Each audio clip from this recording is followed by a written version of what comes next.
Welcome into the Coach Jake Gaines Show. I'm David Simpson. We're on the field of Bill Morris Stadium as your Blue Devils are preparing for another big road region game at Springville. But first, we're going to talk about Friday night's big win against rival Leeds Green Wave. Coach, congratulations on the Battle of the Bridge and being the first time Moody has beat Leeds at home ever. There you go. Congrats. Appreciate it. Yeah, thank you. It was an awesome night for our team and our community.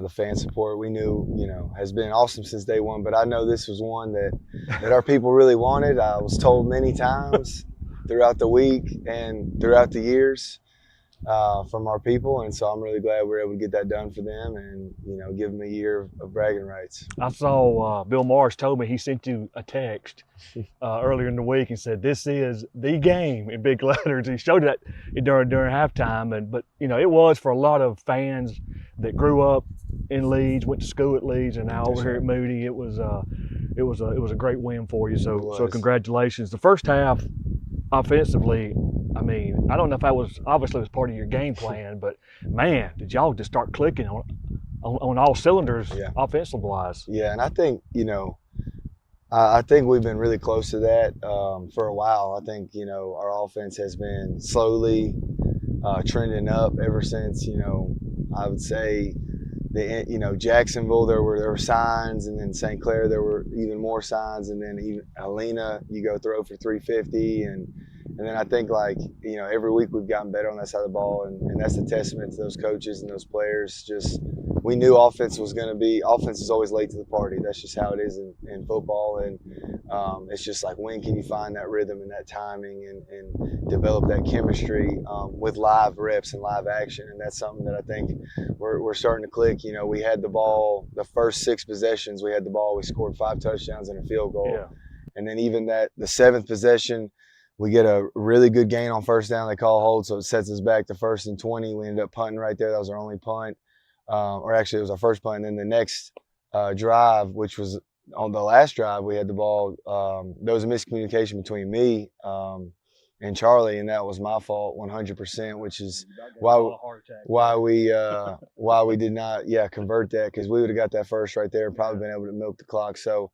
Man, really proud of those guys. Offense, they had a day. Yeah, Charlie was 9 of 13 for 193, 2 touchdowns. Josiah, 5 catches for 163 yards, 2 TDs.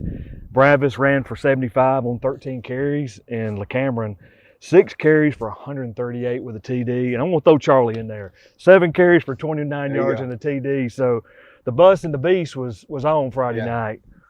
They were. Our O-line, by far, that was their best game that I've ever seen our O-line have. It's not the D-line from the past 2 years, but they're still really good. They're still well coached, and our guys are getting hat on hat, getting movement, and then running backs doing a great job finding the hole and making plays. And we had 440 yards of offense on 44 plays. So 44, averaging 10 yards a play, which is. It's probably our record. Very if not, impressive. It's pretty close. Just really proud of the big boys up front and the running backs, and then Charlie, making plays. There was a huge 4th down that he converted. Just by tucking and running. The look we thought we were gonna get, we did, and we got the opposite, and he made a really good play there, running the ball. So just really proud and happy for the guys. Speaking of the field goal, the lefty from 411, Cal, as a 36-yard field goal, and man, he nailed it. Yeah, it had been good from looked about 50, but it was such a good drive, time, everything. It was about 2 minutes, got it down to 1 second. We got to take our shot there at the end. Joe mistimed it. I know he wished he had that one back because it was a great throw, and Joe had a size advantage there and just mistimed the jump, and so we get the 1 second on the clock, and Cal puts it through to go up, 38-7 and going into half. So come out. No, sorry, 31-7. 31-7. You come out. Of course, you got a big lead at halftime. You have the ball. You put in a great drive. Really made a statement. Hey, we're going to score it real quick. Then they got the ball and put a long drive in. And I don't know what their game plan was, but to me, it was it just kept running. It didn't seem like a sense of urgency on their side being down 24 or points or whatever, which worked out in our favor. Right. But Yeah, defense Go ahead. Yeah, so that drive was 8 minutes on the play clock. It was Yeah. 8 minutes and 42 seconds. It was 15 plays, 15 runs. So they, that was a drive for them that was just like, hey, if I'm putting myself in their shoes, it's just like, hey, we're not looking at the scoreboard. We're going to go out there and execute our offense. Not like we're down 30. We're just going to go execute like it's 0-0. And they did that. They put together a really good drive, and we got to get off the field. But it goes back to our defense. Something we've kind of said is if you're going to score on us, we want it to be 10 or more plays, and that was obviously way more than that. So I thought the defense, they played great. The 2 scores late really doesn't kind of show how that game went for 3 quarters, because for 3 quarters there they were about perfect. And then we had a blown coverage, which unfortunately happens with the shifting and the motion they do. And then their first touchdown, we're in great position. We just got to make a play. And so that was a 3rd and 10, get off the field right there.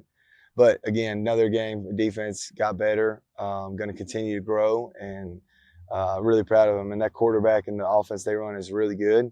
They were averaging 44 points a game. Yeah. And so, we cut that in half, but I definitely think we could have been better. Well, Connor is a phenomenal kid, phenomenal athlete. You know that. But you held him, I believe, to 84 yards on 21 carries. And he usually the type of quarterback, you give him 4 yards, he's going to make it 50. Yeah. So your defense.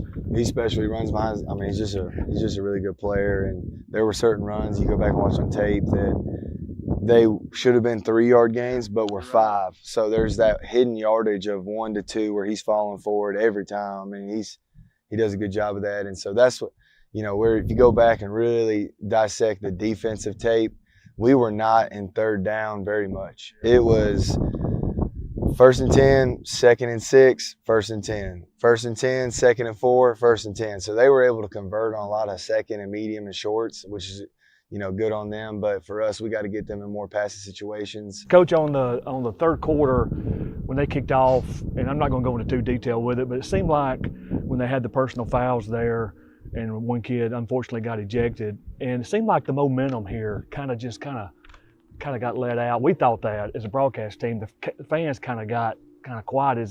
Did the team seem that way as well, or is just y'all just blocked it out? Yeah, no, we blocked it out. I couldn't be more proud of DJ Brooks. He was the first one involved, so he pancakes the kid on kickoff return right there, and that kid, the one that got ejected, like he was trying to, fight, and DJ just, threw his arms up, let the kid yank him around by the face mask, didn't retaliate at all.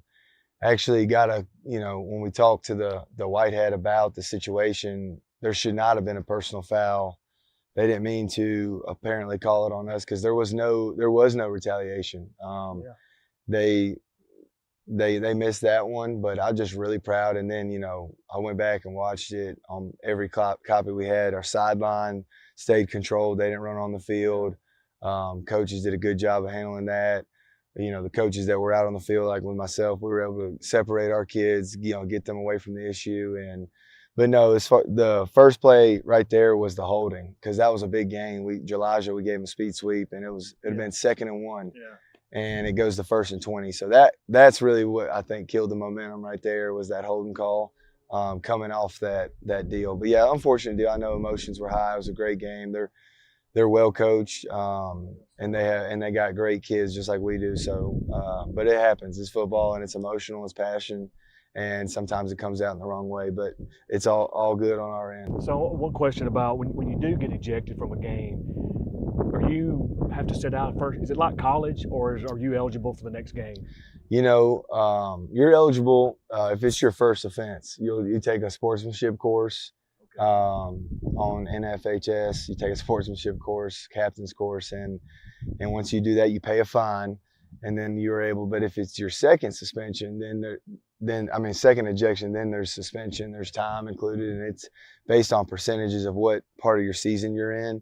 But the rule that they really hammer is if you leave the sideline, no matter you step foot off that freaking sideline, you're hammered for 25% of whatever your season is. And then there's other stipulations if you're closer to the playoffs or not. But yeah, they don't want, because they know that's when things get escalated, when people leave the sideline. So they really hammer that. But again, our kids, man, they handle themselves really well, and I'm really proud of how the kids on the field handle themselves in that situation. Well, Coach, we appreciate you talking about the Leeds game. We're going to take a quick break. When we come back, we're going to talk to senior offensive lineman Brennan King and junior defensive end Henry Smith. You're watching the Coach Jake Gaines Show on the 411 Network.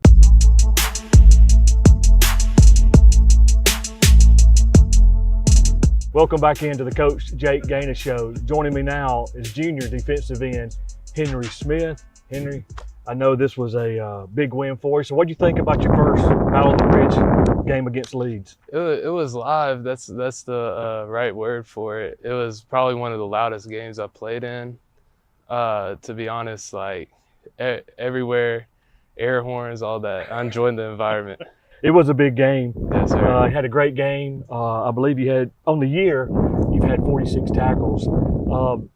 So you're more of a defensive end. Do you back off any of the line of scrimmage, or you're more down on the line of scrimmage?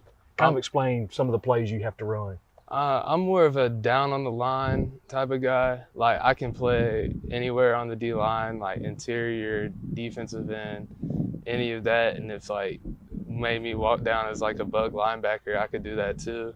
Like stuff like that. Like, I want to be more versatile for our team, like just to like help us win games. Yeah. Well, I know you had a big sack at a crucial time during the game Friday night. And Yes, sir. That was huge. Now you got a chance to be a part of a team and have not won a region championship in 20 years as you travel to Springville. I don't know how much film you saw in Springville, but can you talk about that game a little bit? I just know they're a triple option type of team, and I know they're more of a physical type of team. So we're gonna have to really like tighten down to win this region championship, and like just keep rolling with what we have going on right now. So a couple of questions, fun questions as I call them. What's Yes, your sir. favorite class here at Moody High School? My favorite class is Coach Thompson's class, environmental science, because we like build stuff and Oh, that's stuff awesome. like that. Yeah. Yes, sir. I like the hands-on type of stuff at Moody. What's your favorite food? My favorite food, I'd say like pizza, because you can Everybody loves pizza. you can combine it with anything like barbecue, regular pepperoni. I'm a kind of a fan of pineapples on pizza. I don't know if Oh, people really? know that. Yeah. A lot of people Something don't like like that, so but I do too. I like it on my pizza Yes, as well. sir. So your favorite music or artist? My favorite music, this is gonna be like some weird. I like Steve Lacy a lot. Some like and Drake, like some chill music. Like, I don't like headbanging music like some people do, but yeah, I just like something chill. What's your favorite childhood memory? My favorite childhood memory, really starting football, like in Little League, like with my friends and stuff. I feel like that's one of your best moments, really playing football, Yeah. because it's so like genuine and stuff, and just learning the game, stuff like that. So being a junior, have you had any colleges reach out to you, start contacting you about recruiting? Yes, sir. I've had multiple colleges reach out to me, like Tennessee, South Alabama, UAB, and there's some other teams too. That's great. But yes, sir.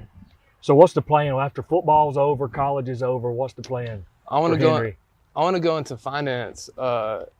My dad's friend, he's a big financial advisor, and I want to learn off him and become a financial advisor one day, That's awesome.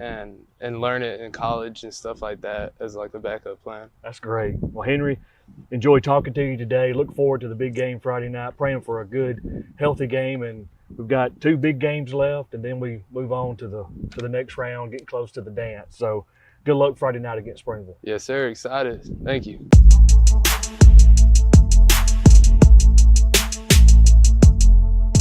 Welcome back into the Coach Jake Gaines Show. Joining me now is senior offensive lineman Brennan King, better known as teammates as BK. BK, Friday night, big win over your rival Leeds, Battle of the Bridge. Thoughts about the game Friday night? I think we played really good as a team, but second half I thought we came out kind of sluggish, but we'll work on it. We'll fix it, like always. So you're the center. Yes, sir. So what communication do you have to give the offensive lineman when you line up, get ready to, when the play's called, Do you have to call a certain alignment for your offensive lineman? You No, pretty sir. much know what Yeah, to we run? all basically know what to run, but there's some calls I make, like when we're pulling and stuff, you know. That's Well, it. it was a good game for the offensive line. Y'all gave Yes, Charlie sir. a lot of protection. Now, this Friday night, you got a chance to be part of a team that has not won a region championship in 20 years. If you can beat Springville, you pretty much clinch the Region 6 championship. Thoughts about Springville's defense and the plan for Friday night? You know, we haven't really looked at them yet, but obviously the plan's to win, you know. Oh, yeah. But if we just do what we do, we'll be fine. That's good. So a couple of questions to ask, some fun questions. Your favorite class here at Moody High School? It was a past class, but Coach Thompson, he's pretty cool. He lets us, you know, kind of just have fun. So you don't have do a what we favorite want. class now as a senior? No, sir. Teachers watching this, it's okay. Sorry. What's your favorite food? Come on, you're an O-lineman. You got to have a favorite food. I like hot dogs, but like certain ones, like ballpark hot dogs, something different With a bun about or 'em. without a bun? With the bun. Okay. You don't eat them without a bun? Oh, No, man, that's weird. No, try it. You'll like it because you need more of them, Yes, by the sir. way. Favorite music or artist? Or both? I'm a mix. I like rap, Lil Double O, and you know, some Don Oliver. Honestly, I don't even know who those artists are. Yeah. I'm an old guy. Is there What's your favorite childhood memory? just in the backyard practicing golf with my granddad. Yeah. So are you a golfer now? Do you play Uh, golf? Not as much much. as I used to, but Yeah. I'm not bad at it. So So I should. what do you shoot if you play today? today, Yeah. over 100. It would be bad. Yeah. I'm not a golfer either, so I'd probably be 100, almost 200 probably. Yes, sir.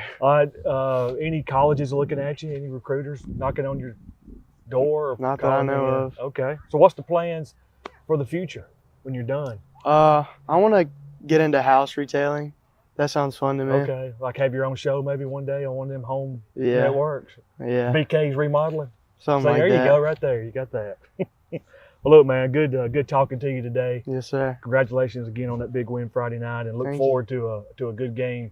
Praying for a healthy game and a good game Friday against Springville. We got 2 regular season games left, and then you know what lies ahead, Yes, sir. getting to the dance. So, well, good luck to you Thank you. Friday night. Yes, sir. Stay with us. When we come back, we'll talk to Coach Jake Gaines about the Springville game.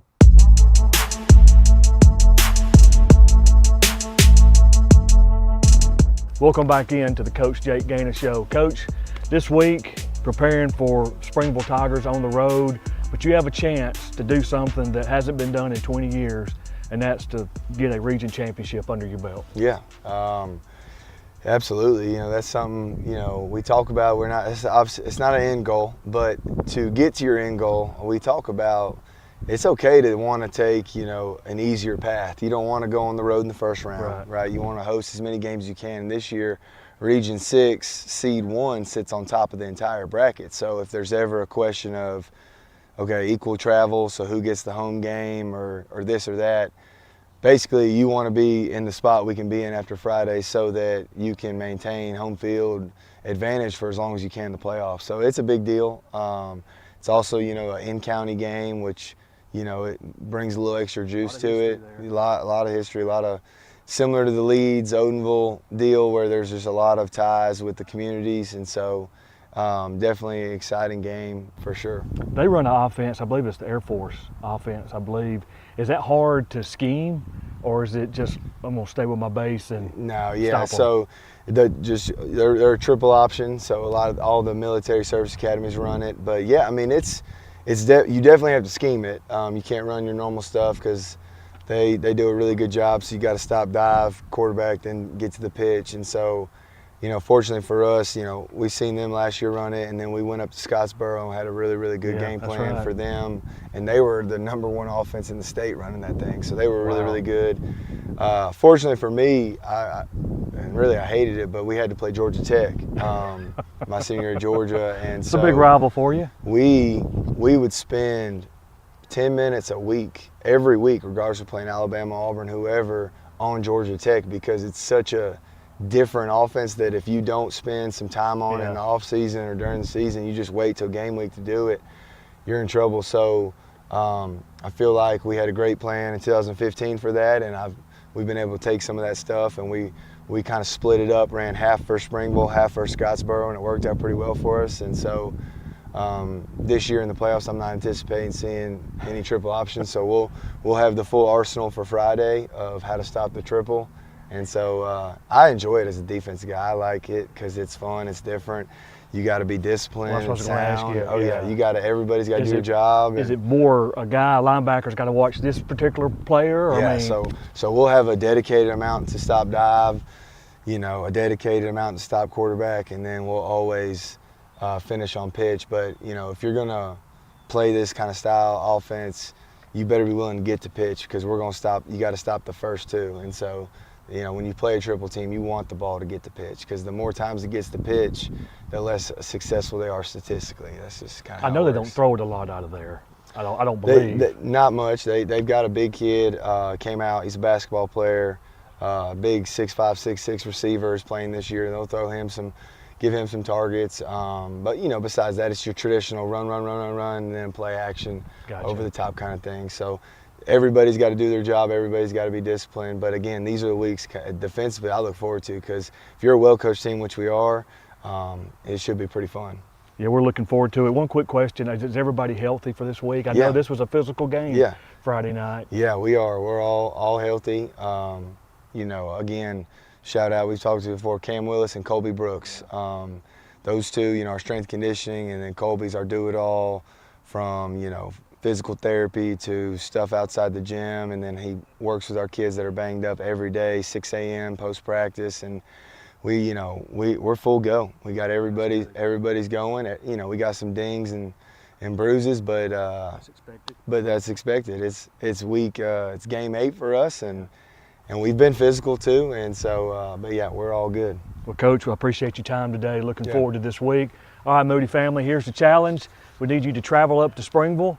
They got a chance to clinch the Region 6 championship Friday night with a win over Springville, so we need everybody to be there, be loud and proud. Game time will be 7 p.m. You can go ahead and get your ticket, I believe, on GoFan, the app, or you're able to buy at the gate with cash money. 411 Network will go live around 6 p.m. So we'll see everybody there this Friday night. Go Blue Devils.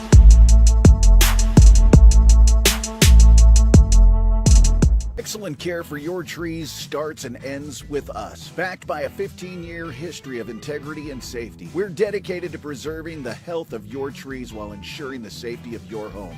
Advanced tree care requires experience and expertise. That's why our team of experts, led by an ISA-certified arborist, specializes in pruning, tree removal, disease treatment, and preventative maintenance. Enjoy your trees for years to come. Call the Arborist, your trusted source for tree care. What? How is that a flag? He landed on him after the sack. That's roughing the passer. What if he hit him high? Roughing the passer. And low? Roughing the passer. Well, what if he tramples him and then he's like, oh no, and he tries to go back and he tramples him some more and he's like, I'm so sorry. Wait, what?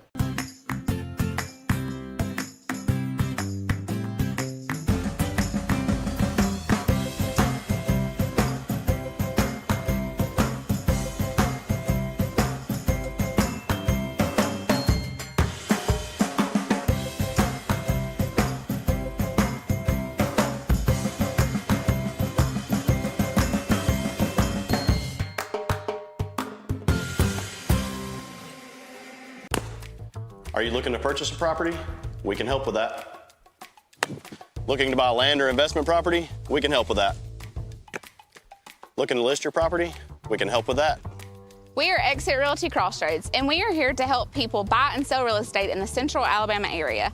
Our local and knowledgeable agents are here to help you through every step of the process. Go Blue Devils!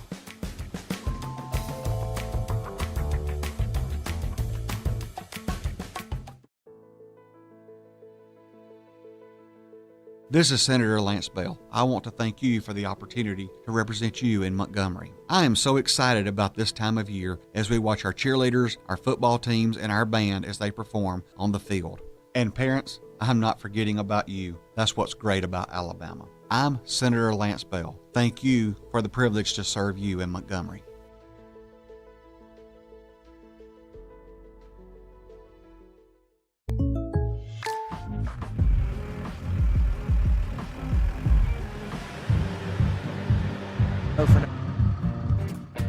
Contact Bart Perry for an auto quote today.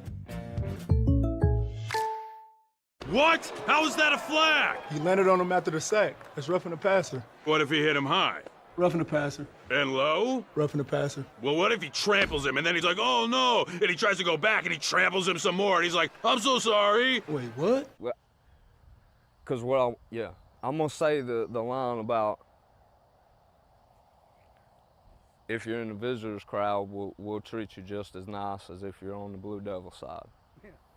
Let me add that to it. And then go Blue Devils. Yeah. All right, let's see what we got on this one. It's already going.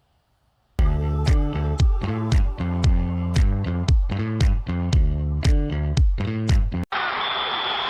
hard, play to win. But when sports injuries occur, you can rely on Encore. Our professional team treats all types of sports-related injuries for athletes of all ages. Our licensed therapists work closely with the patient, your family, and physician to get you back into action quickly and safely. At Encore, we love to see you move. Log on to EncoreRehab.com for a location near you. Excellent care for your trees starts and ends with us. Backed by a 15-year history of integrity and safety, we're dedicated to preserving the health of your trees while ensuring the safety of your home. Advanced tree care requires experience and expertise. That's why our team of experts, led by an ISA-certified arborist, specializes in pruning, tree removal, disease treatment, and preventative maintenance. Enjoy your trees for years to come. Call the Arborist, your trusted source for tree care.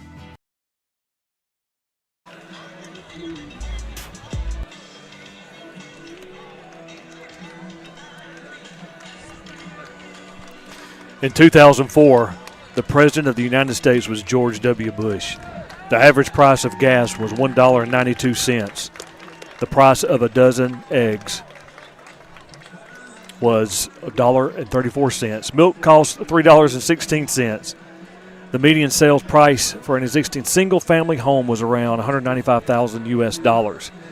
That was 20 years ago. 2004 was the last time your Moody Blue Devils won a region championship outright. That team was led by second-year head coach John Gross.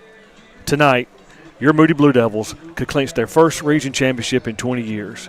It will not be easy. The Springville Tigers will give the Blue Devils all they have as they are still in the running for a playoff spot in Region 6. Hello again, everybody. I'm David Simpson alongside my partner, former Moody Blue Devil and the first state champion, bringing the blue map back to Moody High School, Brett Staggs.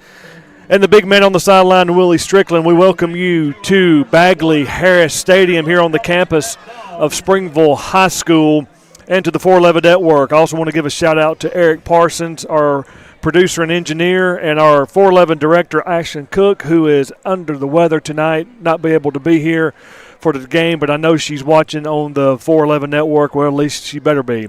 Guys, Brett Staggs, glad you're back, brother. You missed a good one last week. Man, guys, I'm so glad to be back. I enjoyed my time away, a lot of good time spent with family, but you best believe at 7 o'clock last Friday night, we were packed into the living room, just locked in on that football game, screaming and cheering, and so excited to see the Moody Blue Devils come away with a victory against Leeds. Just a huge, huge game, and so excited to be back here. I mean, like I said, all year, there's no place like Friday Night Lights. There's no place like being right here on the sideline, ready to watch the Moody Blue Devils take down the Springville Tigers tonight.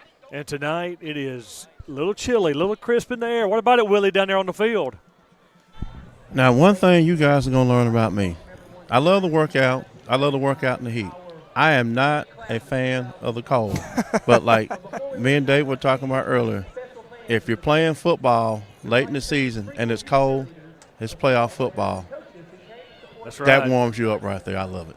It does. It's an exciting time for the Moody Blue Devils coming off a big win last week. I know there was a lot of buzz all week at Moody for how well they played against Leeds. And Leeds has got a game tonight at home against Center Point. We'll talk about that later when we do our game day picks. But Springville tonight, a little banged up from what I understand. A little report I heard, their quarterback, number 7, Jake Connor, who is an all-around phenomenal athlete for Springville.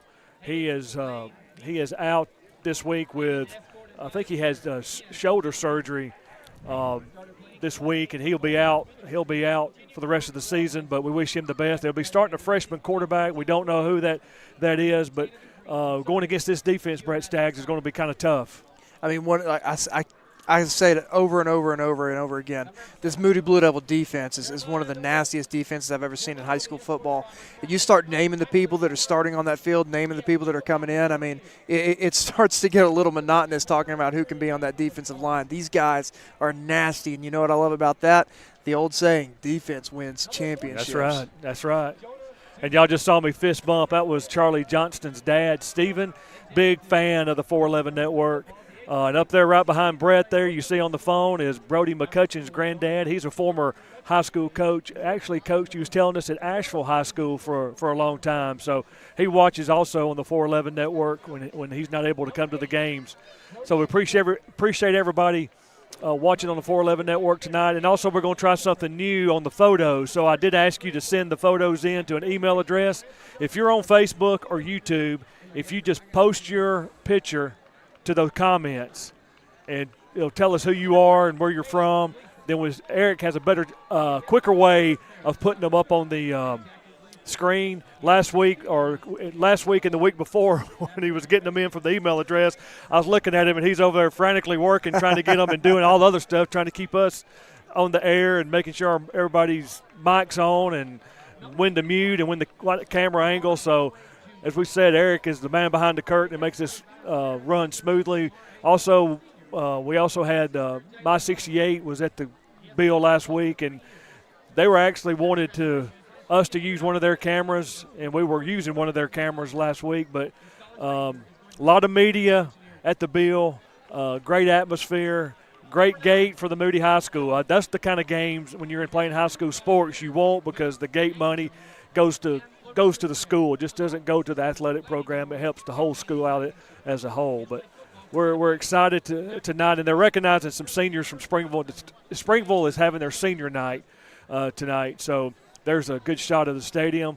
Bagley Harris Stadium was dedicated this year as they've got turf here at Springville High School. So we excited about playing. Yes, we did play here last year, Brett Staggs, if you remember.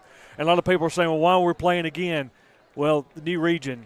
Yep. So when you get a new region, you get some new – remember, Southside Gaston dropped off. We added Center Point. I think that was the only team that we added. So they just kind of negotiate contracts and home and away, and we drew back on the road at Springville. So tonight we're excited about this game. Moody, as we mentioned earlier in my opening monologue there, they got, can have a chance to clinch their first region championship in 20 years. And Brett Staggs, I was 40 years old 20 years ago. What about you? 20 years ago, I was 7 years old, getting ready to play a Metro game the next morning. I really appreciate that. And Willie, go ahead and tell me how old you were. I was a young Chris 30. Okay, yeah. Going on 31. So our partner here on the broadcast team, 7 years old. Look right here on this. I mean, look, 7. And here we are. Well, you're 50 and I'm 60, so. Yeah, I'm earning some gray hair this year, though.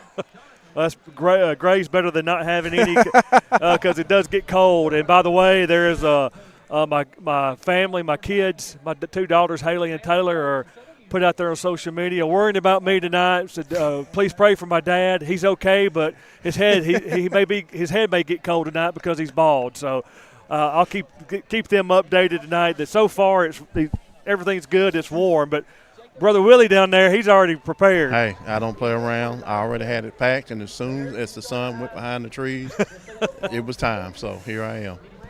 We're about 23 minutes before kickoff, so we're going to go ahead and get into our game day picks. Ashlyn Cook is not here, so I guess we'll pick for her. How about that, guys? We'll just go around and maybe help her make a run here to the end of the season on her pick. So she told me she wanted to take Sampson tonight over Ayrton. Okay, well, let's do that. How about that? Hey, sorry, Ashton. If you're she's probably gonna start blowing up our phones. But let's go ahead and get to our game day picks. You know, we love doing this all week. We look forward to it, and for the season, it's all in fun. Nobody really wins any money or anything like that. It's more of a pride thing. We love high school sports, and some of these teams we've known for a long, long time, and we also try to get all the county teams, try to recognize them on the broadcast. So we'll go ahead and get started. Game number one is the Galesville Trojans, who are 3-4. They're at the Ragland Purple Devils, who are also 3-4. Willie, who do you have? Ragland leads this series 24-17-1. This series started back in 1956. The lone tie game was in 1968, 2020. Ragland has won the last 12 or 13. Galesville won last season 6-0. Last won 6-0 in 2010. Well, I'm picking Ragland tonight. Willie goes with those Purple Devils. Brett Staggs. Well, it's been a good long while since them Trojans got a victory against Ragland, but it's not going to happen tonight. I'm with you, Willie. I'm going with the Ragland Purple Devils to get the dub. Brett Madison also picks Ragland. Eric Parsons picks Ragland. I pick Ragland. And what do you say? What about Ashland? You want to go with Galesville this week for her? No, just kidding. Majority rules. We'll go with it. We'll give her Ragland. All right, game two. Hoax Bluff Eagles 5-2 at Asheville Bulldogs 1-6. Willie. You know, Brett, how you have a hard time picking your rivals around here, you know. Well, I'm going to tell you, I have a hard time with Hoax Bluff. There's a story behind that. Asheville is 8-19 against the Eagles. They've been playing each other since 1952. The Bulldogs have not beaten the Eagles since October 18th of 1985. They also won't beat the Eagles tonight. I'm picking Hoax Bluff. Willie goes with the Eagles from Hoax Bluff. What about it, Brett Staggs? Yes, sir. I'm sticking with Willie tonight. I'm going with them Hoax Bluff Eagles to take the victory. Brett Madison picks Hoax Bluff. Eric Parsons picks Hoax Bluff. I'm going to go with the Eagles. Ashland Cook, what do you say, Brett? Really? Who you want to go for Ashland? I say majority's got to roll. Let's give her Asheville. No, we ain't going to do that to her. Game number 3, Pell City Panthers 3-3 at Pinson Valley Indians 1-6. I believe Pell City may have clinched a playoff spot, that last 4th seed. I don't know if they already have, or tonight, if they win tonight, clinches that. So a big game on the road at Pinson Valley. Willie Strickland, who do you have? There we go. This has been a good series that started back in 1984. This is the 21st meeting in this series that tied, and it's tied 10-10. So it has been a good series. Pinson has won the last 5 straight, including a 41-38 2-overtime win last season. Well, if playoffs are on the line and Pell City has the opportunity, I'm picking Pell City to win at Willie Adams Stadium tonight. That's Pinson Valley's stadium, by the way. Willie goes with the Panthers. So this game, honestly, I went a little back and forth on it. I've said all year I think Pinson Valley is a little bit underrated. That 1-6 record is pretty rough for a pretty decent football team.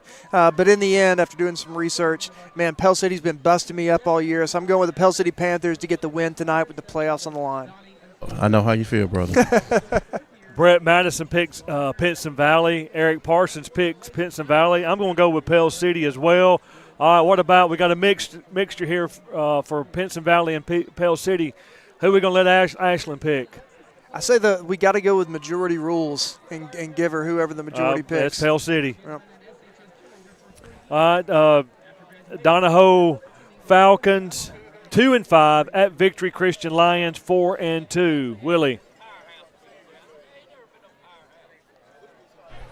I'll tell you what, I'm having a hard time with this thing, and I just put batteries in it. This is also a closely contested series that started in 1984. This is the 15th meeting with the series tied at 7.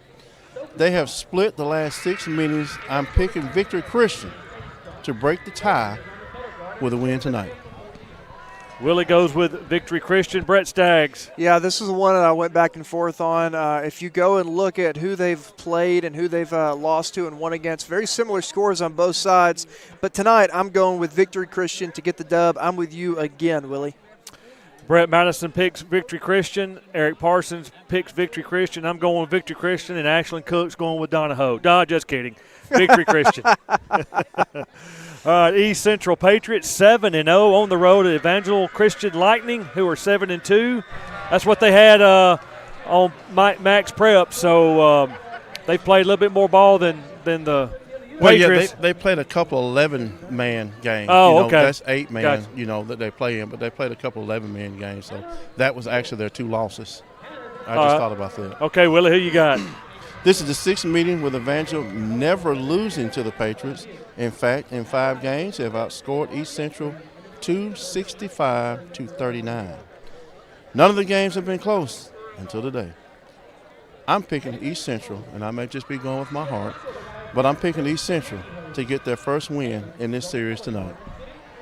Brett Staggs, who do you have? Willie, if you're going with your heart, I'm following right along with you. I'm going with East Central to get the victory tonight as well. They're not going to keep them off the field tonight, Willie Strickland. Brett Madison picks East Central. Eric Parsons, East Central. I'm going to go with East Central, and Ashlyn Cook, we're going to let her go with East Central as well. Here's a big game right here. Helena Huskies 4-3 on the road at Chelsea Hornets, who are 6-1. Willie Strickland, who do you have in this game? I tell you what, I think this is like the 4th series in a row where the series is tied. This is another series, again, that's tied. This is the 11th meeting, and the series is tied 5-all. Helena has won the last 3 meetings in a series that started back in 2014. And I'm picking Helena to grind out another win tonight. Willie goes with the Huskies. Brett Staggs. Chelsea Hornets have been on a tear all season. They lost to Spain Park last week, a really tough Spain Park team. And at face value, I said, I got to go with Chelsea. After doing a little bit of digging and some research, I'm going with those Helena Huskies to get the dub tonight at Chelsea. Staggs goes with the Huskies. Brett Madison picks Helena. Eric Parsons picks Chelsea. I'm going to go with Helena. Sorry, Coach Gaines. And Ashlyn Cook, we're going to let her go with Helena as well. The Ayrton Purple Cats 3-4 at Sampson Tigers, who are 0-7. Willie Strickland, who do you have on this one? Well, this series is not tied. Sampson leads it, though, 12-7. A win would bring the Cats to 500 and perhaps a spot in the big dance. I believe Ayrton will do both tonight. I'm picking the Purple Cats. All right, Brett Staggs. It's a tough season down there for the Sampson Tigers this year, and Ayrton has been putting things together in this season. I'm going with Ayrton Purple Cats to get the victory. All right. Brett Madison picks Arrington. Eric Parsons picks Arrington. I'm going to go with the Purple Cats. And so is Ashlyn Cook. We better put her alma mater on there or she'll never forgive us. All right, now we're going to get into region play. Jacksonville, they're off tonight. We're going to talk about the region real quick. If we've got something we're going to show on the screen, let our great producer pop it up there. There we go. That's well, there it was, and there it is. Our current Region 6 standings. As you see, Moody is that top seed. If they win tonight, they'll win it outright. So they take your top 4, qualify for the playoffs. So as of right now, Moody and Leeds will have their first round game at home. Centerpoint and Jacksonville will be on the road. And we'll put where you could go look at the bracket once that is finalized. We'll be able to publish that on the 411 network as well. But we wanted to do that for you. That's their overall record and their region record. So tonight, after tonight's game, hopefully we can crown the Moody Blue Devils Region 6 champions. Keep an eye on the bottom of that number 4 spot. Yeah, that's going to be some very movements in the next couple of weeks. weeks. Because if St. Clair wins tonight, the showdown with Jacksonville for that last spot will be big, and that'll be a big game for St. Clair and Jacksonville. All right, let's get on to our picks in the region. St. Clair County Fighting Saints are 1-3 in the region, 3-4 overall. They're at the Lincoln Golden Bears, who are 0-4 and 0-7 in the 0-4 in the region, 0-7 overall. Willie, who you have? Lincoln leads this series 15-9-1. They started playing each other back in 1964. And like you said, David, this is a huge game for the Saints. A win could set them up with a showdown at Jacksonville next week for that 4th playoff spot. I am rolling with the Saints tonight. Mr. Staggs. Yeah, and the Saints, obviously they had a tough game against these Blue Devils, but they've really been putting some things together. They're putting some athletes in the proper place, and have honestly been putting a very worthy-looking product out on the football field, getting hot towards the end of the season. I believe the Saints are going to win the game tonight, and I really think that they're going to end up at that 4th spot in the region. That's a bold prediction. That's bold, yeah. I agree with you. Yeah. I agree 100% with you. But that can wait till next week, It right? can, yeah. Next week's good. A little bit of a tidbit, but I'm going with St. Clair County tonight. Brett Madison also goes with the Saints. Eric Parsons with the Saints. I'm going to go with the Saints, and Ashlyn Cook went with the Saints. Big game here. We'll talk about it. Center Point Eagles 3-1 in the region, 4-3 overall. They're at the Leeds Green Wave, who are 4-1 in the region and 6-2 overall. Willie, who do you have? Leeds is 7-9-1 against the Center Point / Irwin Eagles. They started playing each other back in 1965 when Center Point was called E.B. Irwin. I'm sure you remember that David. Yep. However, Leeds is 3-0 against the Center Point Eagles since the name change. The name change happened back in 2020. I'm picking the Green Wave to recover from last week's loss and get back in the win column. Rolling with the Green Wave. I hear you. All right, Brett Staggs. Yeah, you can bet that Leeds Green Wave is going to be ticked off tonight and ready to get back on the gridiron. I'm going with Leeds to get the victory over Center Point. And we're going to go with Brett Madison pick Leeds, Ashlyn Cook, Eric Parsons, and myself going to go with the Green Wave. What I found interesting on our buddy Johnny Sanders and John Goolsby who do the Trustful Tribune and cover a lot of Moody sports and very pro Moody. I have to say Johnny does a good job for Moody. They actually went with Center Point tonight. Now they said Center Point was at home. So I went back and looked and thought, well, did I read it wrong? So he was saying they were going to win based off them being at home. So I just don't think that's going to happen. Again, crazy things in football does happen, but I just think Leeds is just going to be too physical. And with Connor Nelson back there at quarterback, I think they'll get that. They'll lock down that second spot and do a home game in the first round of the playoffs. I agree 100%. The big game here, Moody Blue Devils 4-0 in Region 6, 5-2 overall. Here at Springville Tigers, who are 1-3 in the region and 3-4 overall. Willie, who do you have? This is one of St. Clair County's long-standing rivals. It started back in 1982. Moody leads the all-time series 21-16 and has won 12 of the last 13 meetings. The Tigers last won in 2018, 23-14. I was here for that one.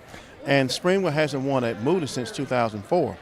They played each other from 1982 to 2007, took a 5-year break, and have played each other every year since 2012. Tonight, Springville, Alabama, here at Tiger Stadium, is the destination for Blue Devil destiny.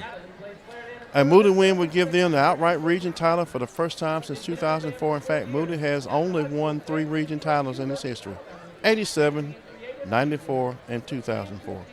I'm picking Moody to win this game tonight, clinch the Region 6 title, and get a step closer to the team's possible first ever state championship. That's right. All right, Willie, Brett Staggs, who do you have tonight? Yeah, a lot of memories on this campus. All the way from baseball down on the field behind me to Pee Wee sports on Saturday and fall when I was just a kid.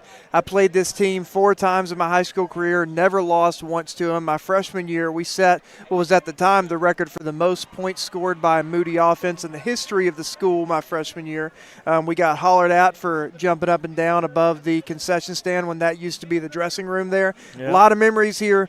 The road to a blue map runs through Springville, Alabama for the Blue Devils, and the Blue Devils might very well beat that most points scored by a Moody Blue Devil football team tonight when they take the gridiron and beat Springville tonight. So what was that? You were telling me earlier, what was the score that? Let me. I told you. I should have wrote it down because I just looked at that score, and they actually got that on the website. I should have wrote it down. Yeah, I don't want to tell you a lie. Yeah, we'll look here during a commercial break and come back on that. And it may have been beaten since, but at the time, it was the most points scored by a Moody Blue Devil football team in the history of the school. Okay. Brett Madison always goes with Moody. Eric Parsons, Ashlyn Cook go with Moody. Myself pick Moody. This is a game that you come off a big win against Leeds, your big rival, Battle of the Bridge. First time in 15 years to get that win. And now you're back on the road, another big region game. So to me, this is where the Coach Gaines and his staff have to do a real good job of keeping everybody humble. That's right. Stay focused, the 1-0 mentality. If you come out here and start turning the ball over, making mistakes, making penalties, you can get in a situation you don't want to get in. Springville runs the triple option, and we talked about it last year, Brett and Willie, how you got to be very disciplined. You got to have a lot of eye coordination. Wherever you're a linebacker, you really got to know where you're going because that triple option can fool you. They really don't throw out of it a lot. I know with Jake Connor running the system before he got hurt, he was pretty much their bell cow. He ran it a lot and controlled that offense. But now they've got a freshman quarterback who I understand is throwing it around a little bit. So you'll see a mixture probably tonight. But, again, with this defense, and I actually talked to Coach Campbell, and I think I mentioned it last week, about this defense being the best in the history of Moody High School. He agreed. He's a defensive coordinator. He was on that 2004 team that won that last region championship, and they were pretty good.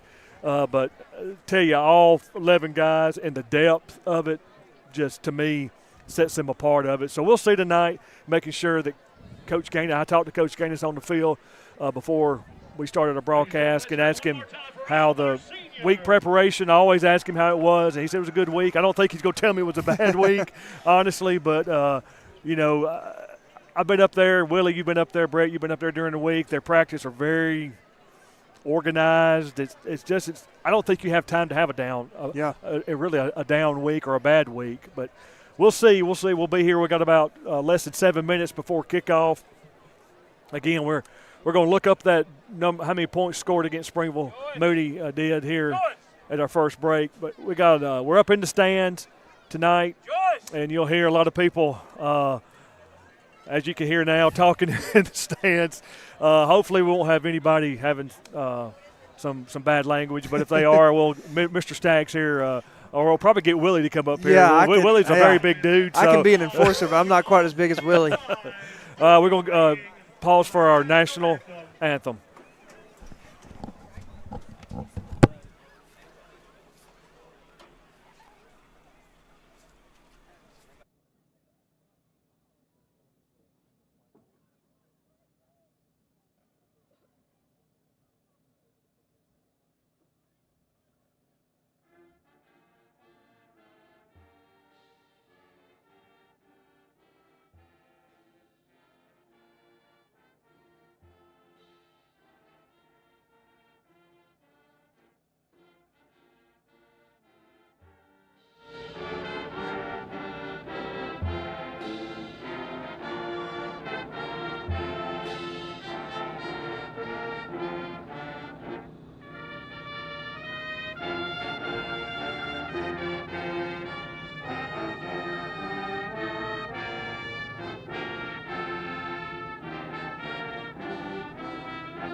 All right, that was the national anthem, and we're going to go ahead and take a quick break. And my producers tell me we need to take a break. So you're watching Moody Blue Devil football on the 411 Network.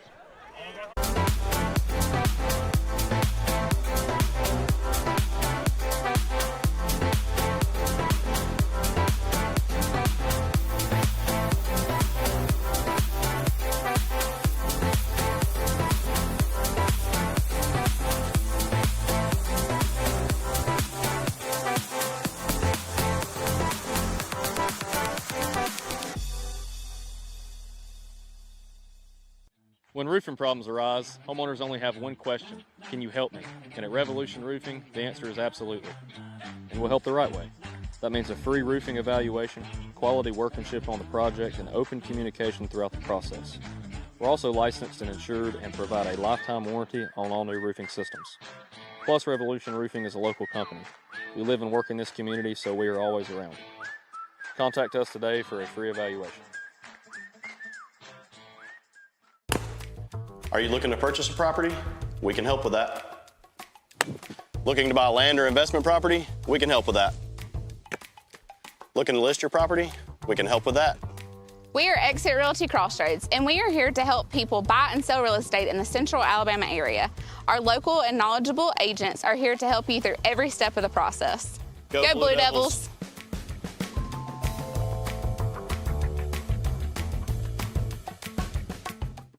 Do I talk about the rain again? Yeah, dude. Hey, this is Corey Harrison, owner of Whole Heart Construction. This is Corey Harrison, owner of Whole Heart Construction. I'm a Moody graduate of 2008, and we're proud supporters of Blue Devils football. We focus on doors, windows, decks, and more. We'll even work in the rain. If you're on the visitor side, we'll treat you just as well as if you're on the home side. Thank you, and go Blue Devils.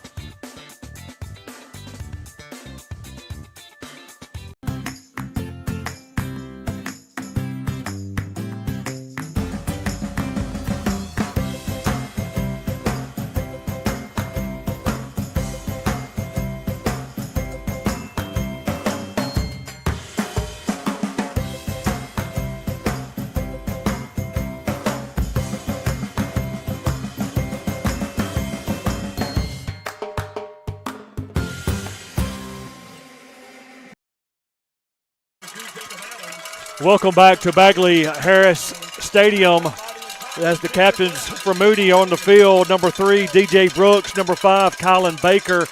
Number 52 will be Fisher Brenniger.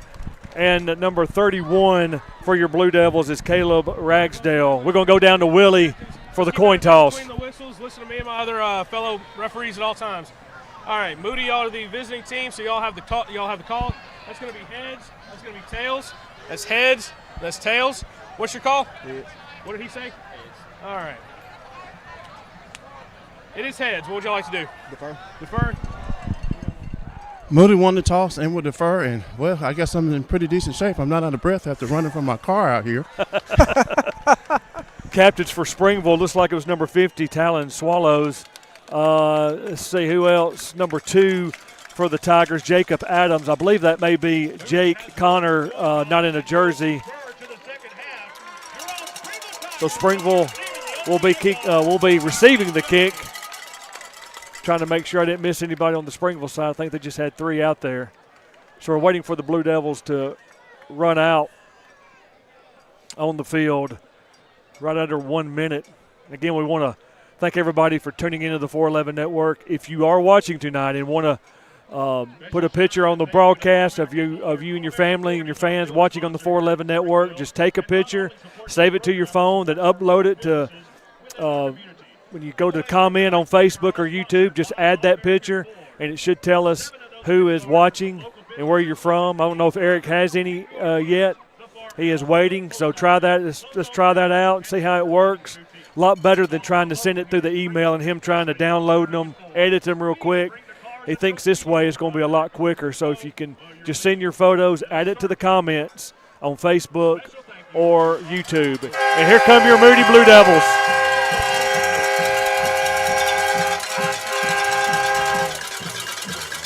And there's that air horn. And now we're going to go to the Stag Steps to Victory. Come on, everybody. I missed it so much last week. Let's start out with step 1 to victory. First off, you have to avoid the rivalry game hangover. After a huge game like last week with a lot of preparation, you have to keep that same mentality. 1-0 every single week. Don't get caught up in the hype. Let's beat the Springville Tigers. We'll worry about leads if we see them again in the playoffs, which we learned is somewhat of a possibility. Step 2, I want to see Charlie Johnston let it fly. He's got better and better every single game. I mean, he is stepping into stud territory. He is really making incredible passes, short passes, long passes, in the middle. Let's let Charlie just put on a show tonight. Let's see him let it fly. And then number 3, the third step to victory, is we have to focus on setting a proper edge on defense. This is a triple option offense, very difficult to defend. This really is going to depend our success on the outside linebacker and the defensive end. If you're in the right place at the right time, the triple option really can't do anything against you. And those are your Stags steps to victory. That's how we're going to get the dub tonight here at Springville. Thank you, Brett. I always look forward to the Stag Steps to Victory. We missed him last week with Brett Madison, and Brett Madison is here.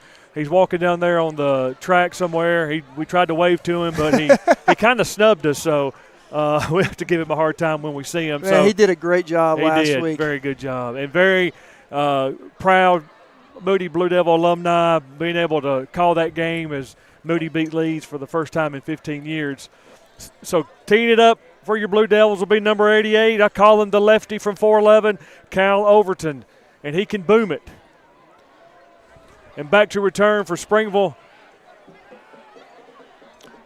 Looks like number 30, I believe, Cade Gleason. And I cannot see that other number, but let's. Yeah, 24. Trig Murdoch. Trig Murdoch, and it goes to Trig Murdoch. He's looking for a little running room, trying to find a little lane. He doesn't find one. He's finally brought down. Looks like he's going to be on about the 20, 21-yard line. 1st and 10 for the Springville Tigers. So let's see what the defense looks like. It's going to be that four-man front. Looks like you've got Cam Mallory, Bailey Abercrombie, Henry Smith, and Josh Willett getting the start tonight there, Brett Staggs. Yes. They must like something scheme-wise. And there it is. They just hand off to the fullback. Yep. He just picks up. Looks like he picks up a good 4 yards. Let's call it 5. So 2nd and 5 for the Tigers. 4 yards going on the play. That'll bring up 2nd down. Run a very similar triple option, like if you pay attention to Navy on Saturdays, very similar. That fullback, they don't get used often in many offenses, but in this style offense, he'll get the ball all night long. So 2nd and 5 for the Tigers. Right up the middle. He's not going to get anywhere. Yeah. And we're talking about Josh Willett getting the start tonight. We know that here's Barack in the game, and he's kind of playing that outside backer. He'll roll down, plays kind of like that jack position. They must like something they see with Josh Willett causing a stink in there, but he's run off the field.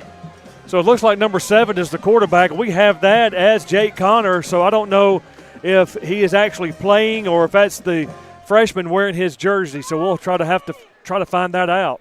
Yeah. We might just have to call him Connor all night and be corrected later on. So it's going to be a big 3rd down for your Moody Blue Devils. Another Whole Heart Construction 3rd down. Flags and whistles, guys. Flags and whistles. And while they're getting this sorted out on the field, interesting to see, noted earlier, Barack Willis lined up, not as the 4th man down, but as a linebacker. So he's got 4 defensive linemen. And then plus Barack Willis out there. It's a good scheme to see him trying out. So a penalty against the Blue Devils. I believe offsides was the call. I did not see it. Yes, offsides. So that should give them, the Tigers, a new set of downs. So 1st and 10 Tigers. Looks like they're on their – no, they gave them the 1st down. So they're on the 30-yard line. Quarterback takes a snap, hands it right up the middle. Yep. Doesn't get much room. So I do not think that's Jake Connor, quarterback in Springville. It may be that freshman wearing his jersey in honor of him. So I don't know. I think you might be right, David. I'll see if I can find it out. Okay. Thank you, Willie. So that play made 1 yard, so it's 2nd and 9 for the Tigers. Right at 10 minutes to go in the 1st quarter. Beautiful night of football, guys. Beautiful night. Yeah, it is. This is exactly the type of weather you want to be playing in. There's that little triple option, and he goes down on the tackle. Is that Henry Smith? Henry Smith. Yep. And 2 weeks ago against Centerpoint, Henry Smith kind of had himself a coming out party. He's played great all season, but he put on a highlight show against Centerpoint, and ever since then he's just been on fire. And you saw them kind of send that stutter motion there from Springville. There's a lot of pre-snap movement that they're going to try to use to throw the Blue Devils off. So far, this defensive line has been as good as advertised. That play lost 5 yards. So big 3rd down, Whole Heart Construction, 3rd down for your Moody Blue Devils. Call it 3rd and 15. They do a lot of movement. Yep. And you can't get lulled to sleep. They love to give it to the fullback. They love this option-style play, but they will throw it over top if they get a chance. He drops back to pass. Very rare. He slings it out there and it overthrows. Intended for number 8 for the Tigers, Brody Frederick. He is 6'6", 190-pound senior for the Tigers. So they'll set up to punt. That was Kylan Baker in on the coverage. And there's death row. That defense. Coach Gaines came out wearing his death row hoodie tonight. Just a defensive mindset. And Colin Baker's parents are sitting right down in front of us tonight. He almost did. He almost had him one. So back to return. Looks like Braden Wright for your Blue Devils. Let's see if they go for it. There's that rush. Man, they've been good wanting to block high one. kick. Looks like Braden's going to take it. Looking for a little running room. Looking for a wall. Braden Wright running over people. He gets positive yardage on that return. And it's going to be about the Blue Devil 41-yard line. Bravis Cave Jr. will begin the start at running back tonight.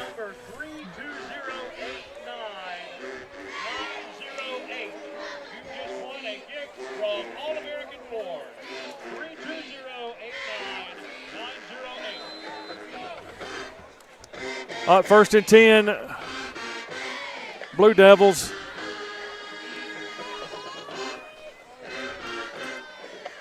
Trips on both ends. Bravis goes in motion. Charlie's looking, being flushed out. Charlie's going to run. Charlie gets a great block.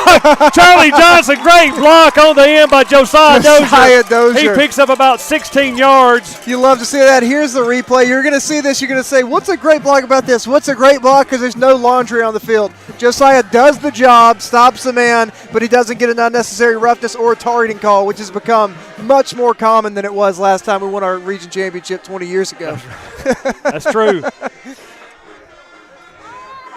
New set of downs. That's the Arborist first down for the Blue Devils.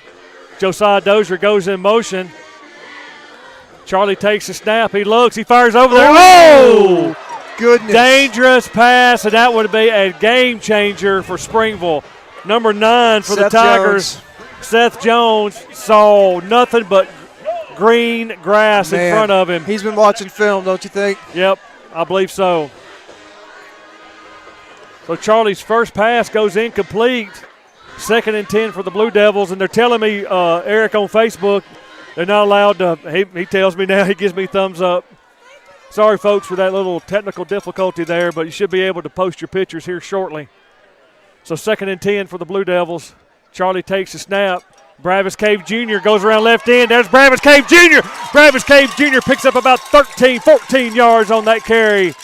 Picks up another, the Arborist first down for the Moody Blue Devils. Yeah, and that's not anything but big boy football, an inside zone right there from Bravis. Spread them out a little bit with the wide receivers. We have 11 personnel with 1 tight end down and 1 back in the backfield. He's a big boy, and he's going to get his.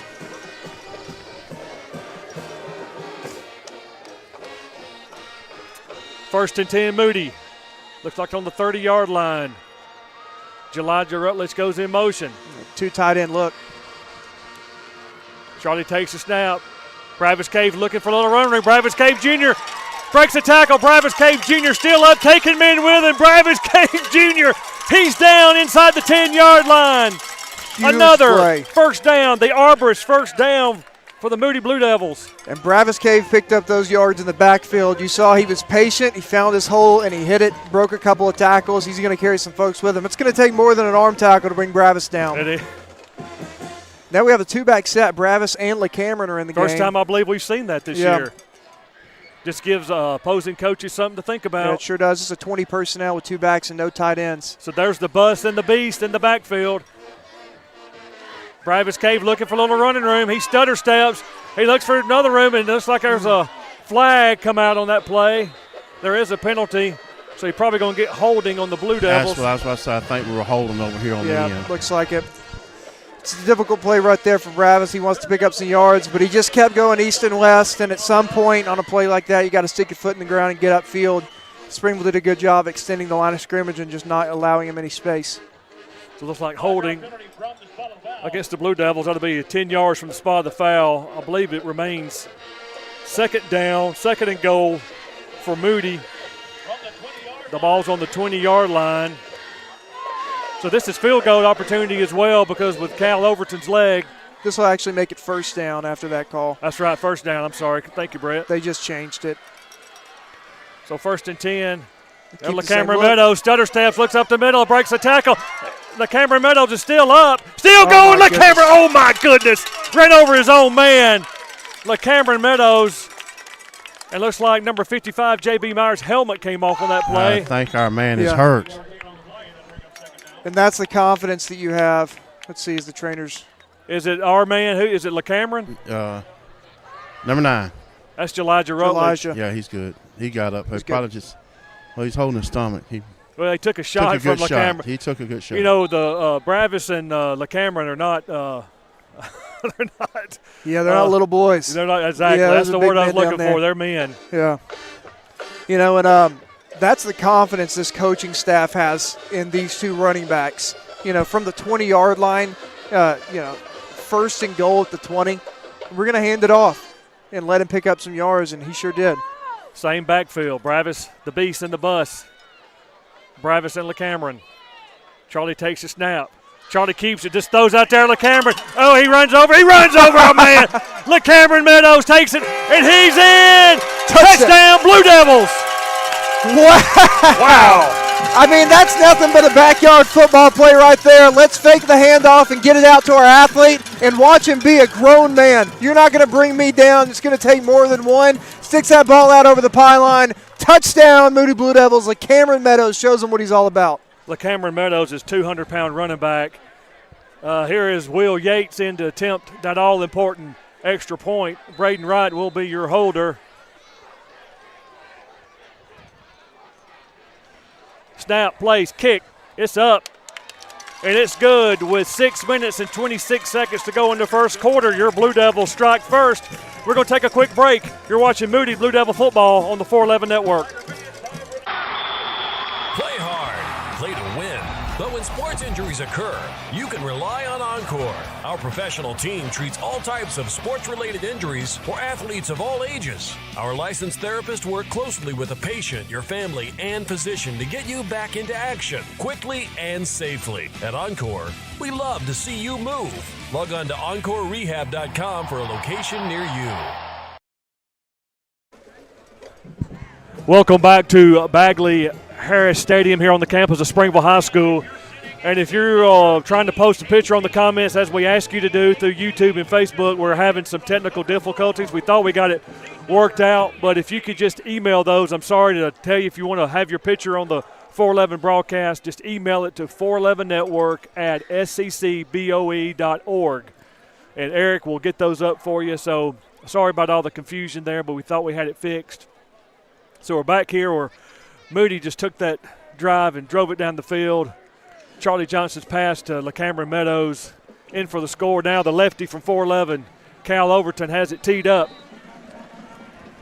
Back deep for Springville is number 24, Treg Murdoch. Line drive kick, and it's going to stay in bounds.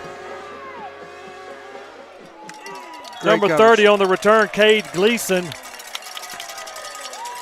Great coverage right there by your Moody Blues. It'll be interesting to see what Springville decides to come out with. Not a lot of success either way. You know, a couple big plays given to that fullback. Couldn't really get the quarterback going on that triple option, and only one failed pass attempt. So they might try to stick with their bread and butter one more time, but they also might try to sneak something over our heads right here after, you know, being a heavy running football team. So 1st and 10 for the Tigers from their own, looks like 25-yard line.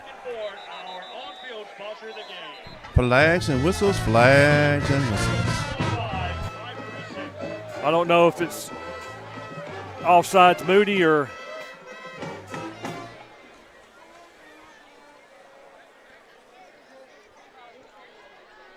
Henry Smith comes over to the sideline. Coach Gaines is talking to him. Looks like it was against. Yep, it was against Moody. So we're in the neutral zone. So it's going to be 1st and 5 for the Tigers from their own 30-yard line. There was a ball's on the ground.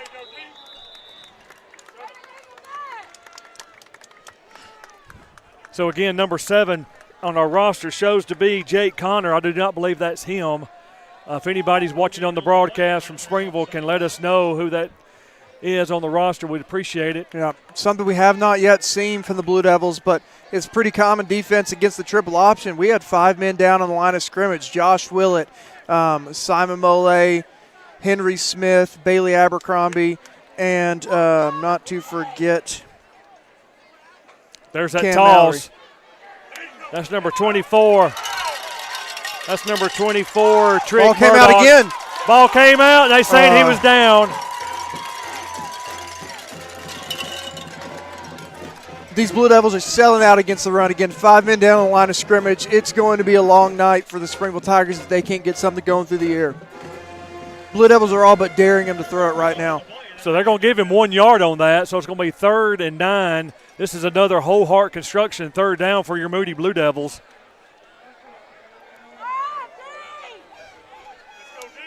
No receiver split.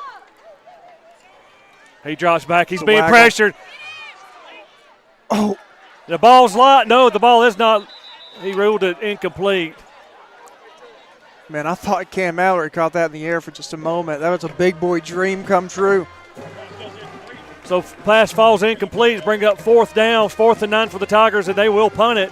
Nothing but, excuse me, go ahead. I was going to say, see if the Blue Devils go after this one, Brett. They've been wanting to block a punt all year, and why not tonight? Nothing but utter domination from the Blue Devil defense right there. I mean, 5 men down on the line of scrimmage, daring Springville to throw it. They tried towards the end, but this quarterback just had no time. Everybody's in his face. I'm talking all 11 men.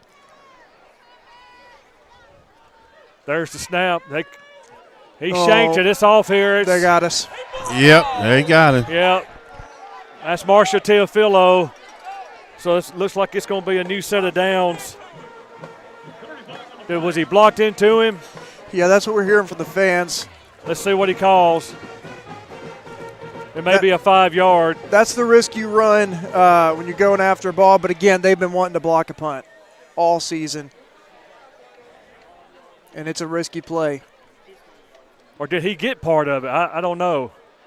Let's see what the referee. Running into the kicker. That's 5 yard penalty, I believe. Still 4th down. I believe.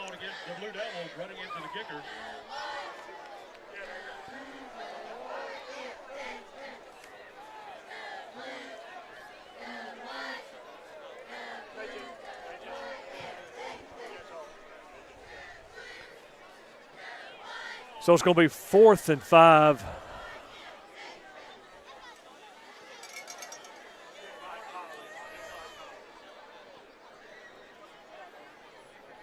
Tonight, Moody's wearing those white jerseys with those gold pants. Brett, you were talking about that earlier. It's my favorite combination.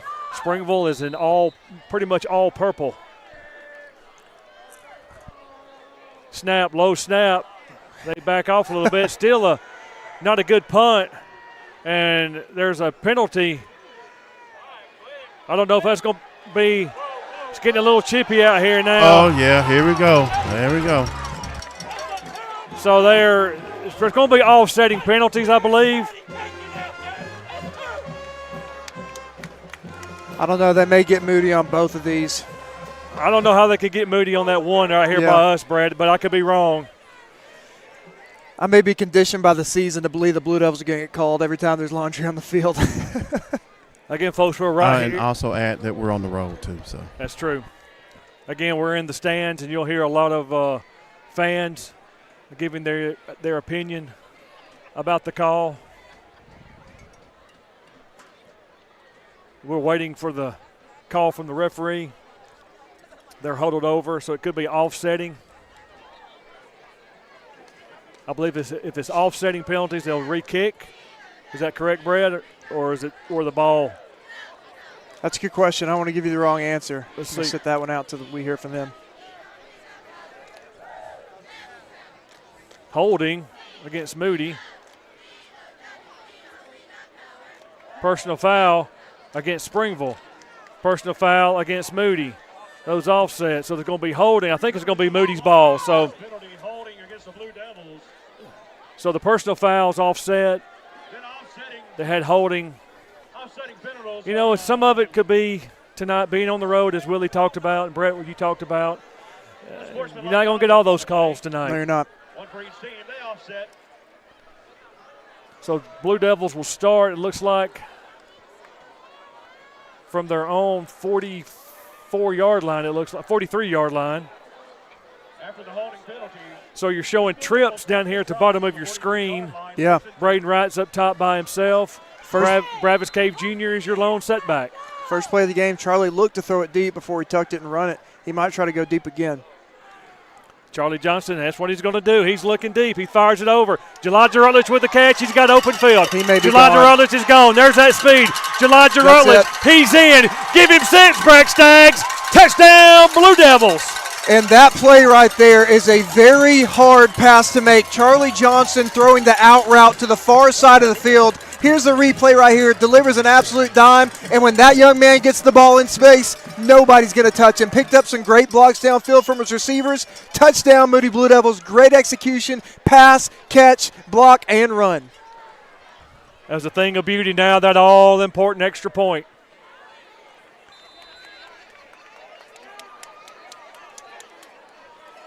Waiting on the snap.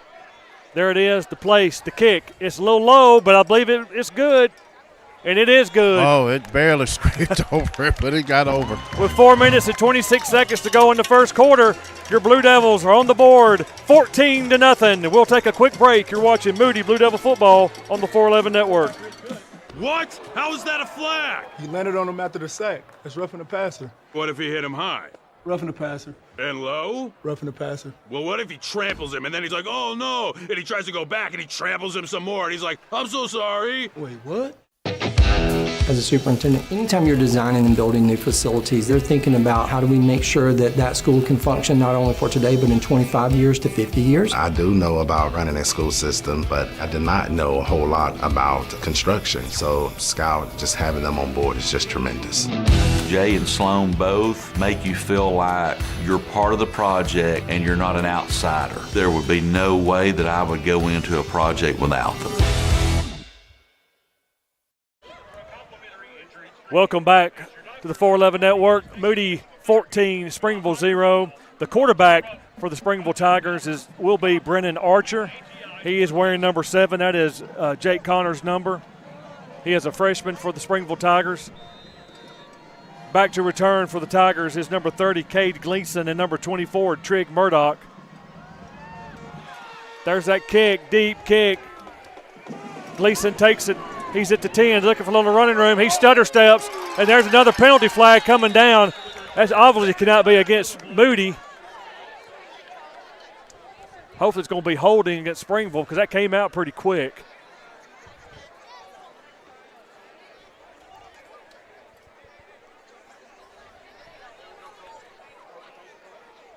Let's see what they...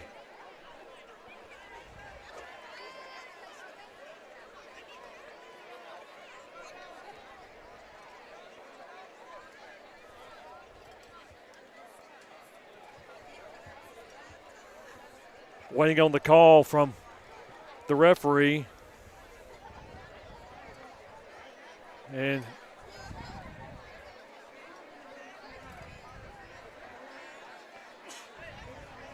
looks like it may go against Springville. It is against Springville. So that's going to be half the distance to the goal.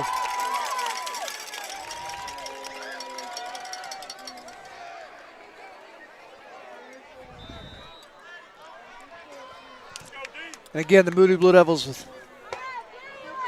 So Brennan Archer is your quarterback for the Tigers. Hands up the middle and hardly nothing. If anything, they may give him. Actually, he lost a yard, maybe 2 yards from here. I think it may be 1 yard. So 2nd and 11 for the Tigers.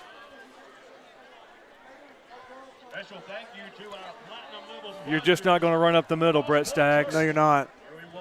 Good luck running anywhere. You know, these 4-down linemen. Got Barack Willis playing that kind of outside backer spot. He's rolling down on the line of scrimmage on a lot of these plays. So Archer takes the snap. He's got some open field. Another whistle. People Yeah, stopped. So I everybody don't know what stopped. happened.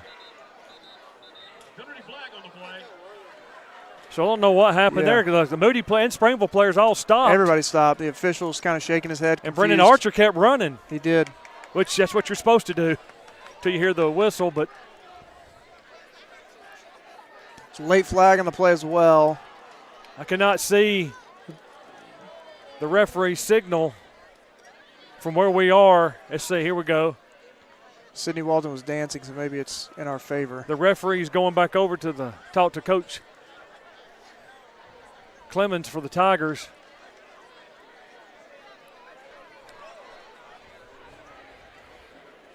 So with this triple option, again, you have to be very disciplined. A lot of movement.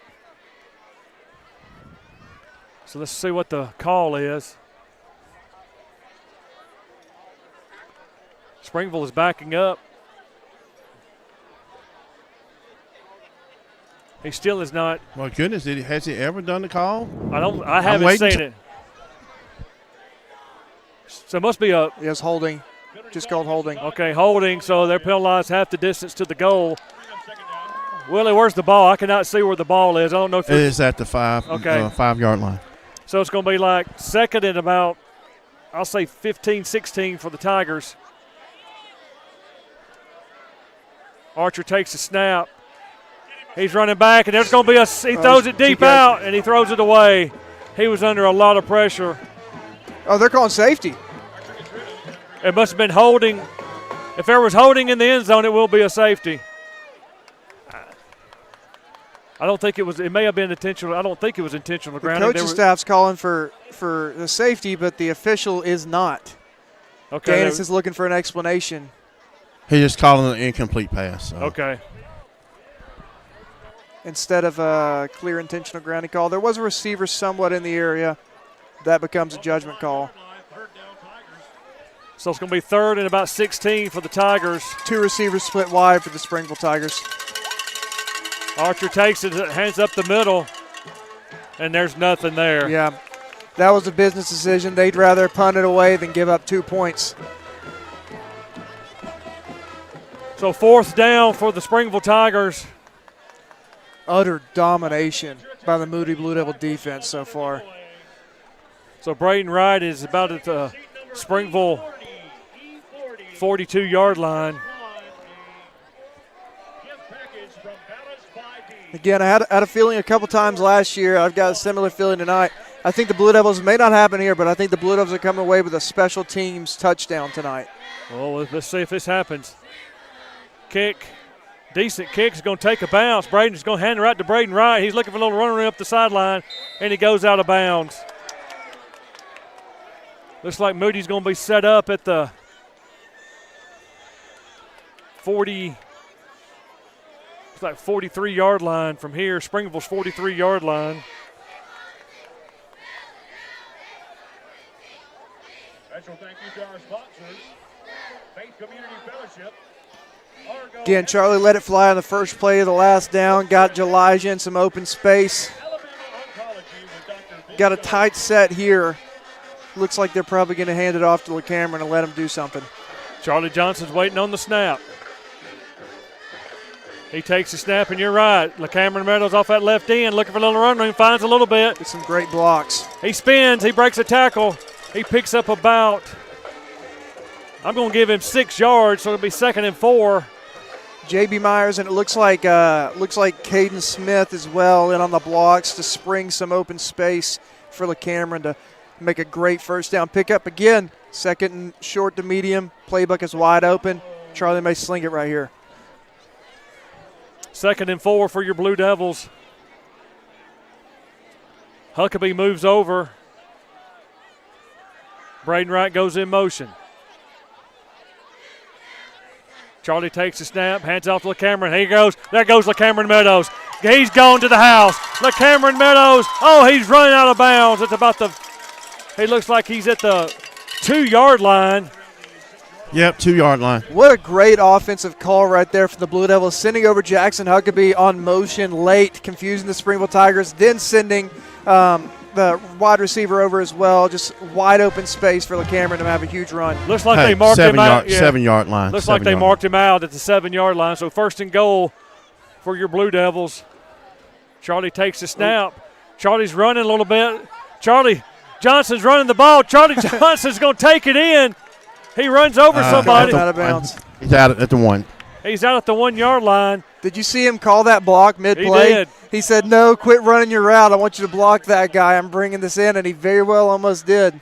It looked like the play was kind of, I don't know, looked like it was doomed from the start there. Yeah, it looked like it wasn't in sync there. Yeah, center snapped it, but the rest of the offensive line kind of stood still. So 2nd and goal for your Blue Devils. LeCameron Meadows is your lone running back for the Blue Devils. I believe they're going to hand it off to him. Charlie takes the snap, and it is LeCameron Meadows right up the middle, and he's in. Give him 6. Touchdown, Blue Devils. Nothing but big boy football right there. We're stronger than you, and we're going to prove it. Inside zone right up the middle, and touchdown for your Moody Blue Devils. 3 possessions, 3 scores. Wow. And negative gains for their offense each time. Domination on both sides of the football. Will Yates in for that all-important extra point. Snap, place, kick. It's up. And from here, it is good. With 17 seconds to go in the first quarter, Moody Blue Devils 21, Springville Tigers 0. We'll take another commercial break. You're watching Moody Blue Devil football on the 411 Network. When roofing problems arise, homeowners only have one question: can you help me? And at Revolution Roofing, the answer is absolutely. And we'll help the right way. That means a free roofing evaluation, quality workmanship on the project, and open communication throughout the process. We're also licensed and insured and provide a lifetime warranty on all new roofing systems. Plus, Revolution Roofing is a local company. We live and work in this community, so we are always around. Contact us today for a free evaluation.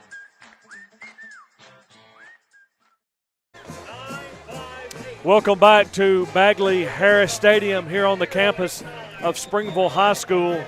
Moody 21, Springville 0, still in the first quarter, 17 seconds left. Again, folks, if you want to send those photos in, we're starting to get some in now. Email them to 411network@sccboe.org, and we'll get those posted for you. It's going to take us a little bit. Eric has to download them and edit them and put them in a little thing, and he does his magic. He just tells me when they're on there. The lefty from 411 has it teed up. Deep kick. Cade Gleason waiting about the 10-yard line. He's looking for a little running room. He don't find any. He slips down. Another great kick and great coverage from your Blue Devils. I got to say that young man dodged that tackle he jumped before he got hit. So Brennan Archer is your quarterback for the Tigers. He's wearing number 7, which is Jake Connor's number. Jake Connor had surgery on his shoulder, I was told, so he is done for the year. I believe Jake Connor is a senior, so we hate that for that young man, but he is from what I understand, an outstanding great football player. Man, great football player as well. So 1st and 10, Springville. Archer drops back. He's being pressured. It's Bailey and Abercrombie he goes down. And Henry Smith and Jagger Ludoff and the rest of the defense as well. They're trying something different. I mean, you got to give them that. What else can you do when you have not been able to pick up any positive yardage, and that's going to be the end of the quarter. So that's the end of the first quarter. Your Moody Blue Devils 21, Springville Tigers 0. We're going to take a quick break. You're watching Moody Blue Devil football on the 411 Network. What? How is that a flag? He landed on him after the sack. That's roughing the passer. What if he hit him high? Roughing the passer. And low? Roughing the passer. Well, what if he tramples him and then he's like, oh no, and he tries to go back and he tramples him some more and he's like, I'm so sorry. Wait, what?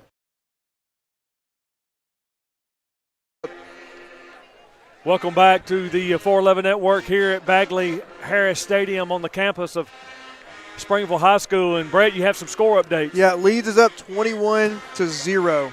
Yeah. Early on in the game, they're kind of putting on a clinic there. And again, I'm a little partial to this team. Oak Grove up 21-0 against ACA. A win clinches a playoff berth for your Oak Grove Tigers tonight.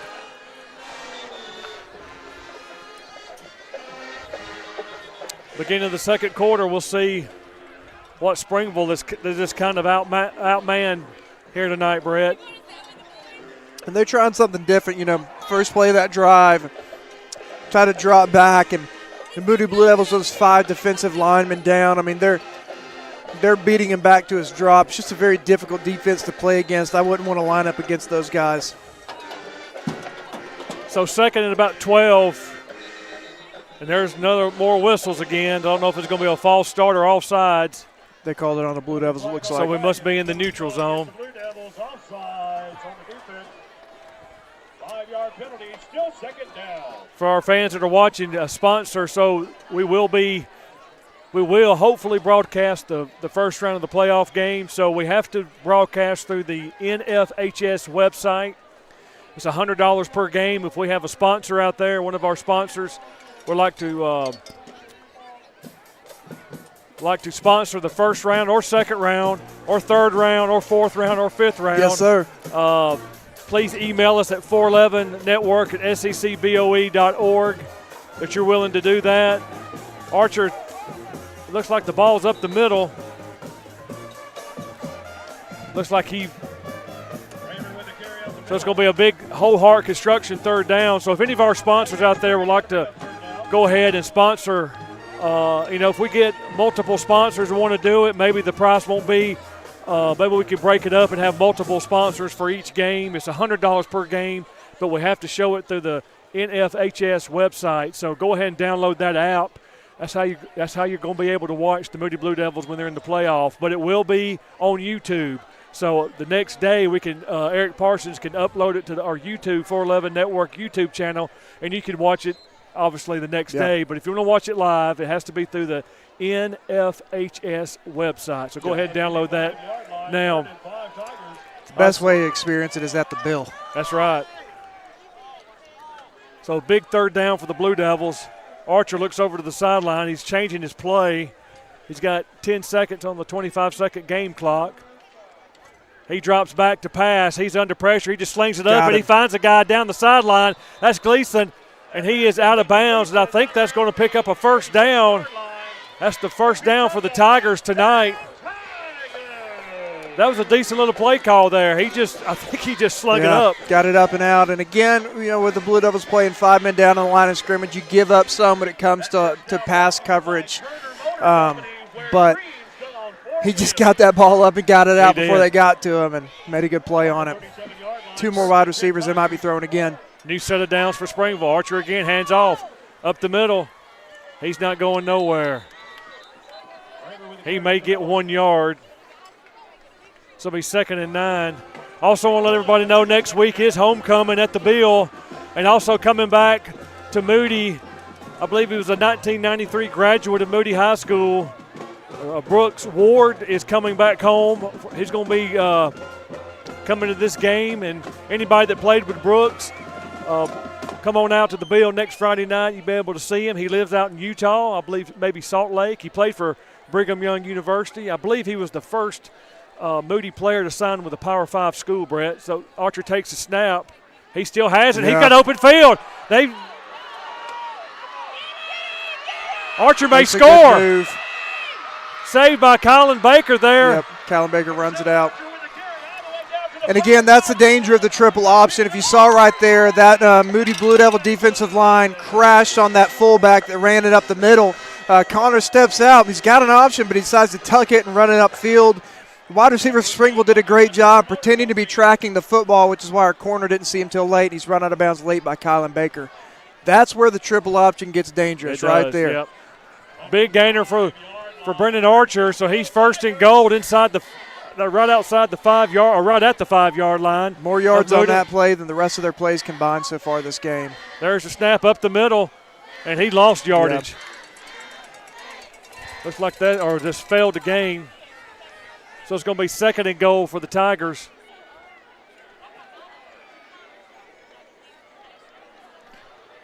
Nine minutes and 38 seconds to go in the first half. Willie, it's hard to tell from here. Is Bailey Abercrombie running nose guard? It looks like it. That's some grown man football. I love that right there. Head up on the center. It's hard to snap a football. I would not want to have to deal with Yeah, hard to snap a football with Bailey Abercrombie all up in your business. 2nd and goal for the Tigers. Archer takes the snap, hands off the middle Pitched again. He pitched it again. Great discipline. Yeah. They had me faked because I thought he gave it to the fullback. Sidney Walton was in the right place at the right time. Again, very reliable. Not only a great athlete, but also a very smart football player. He's never going to over-pursue. He's always going to be where he's at. Sidney Walton brings him down. Play failed again, so now 3rd down for the Tigers. I don't know about their kicker for the Tigers, but we may find out here shortly. So big, another Ho-Hart Construction 3rd down for your Moody Blue Devils. Let's see what they dial up here. I believe he gets in. Touchdown. Touchdown, Springville.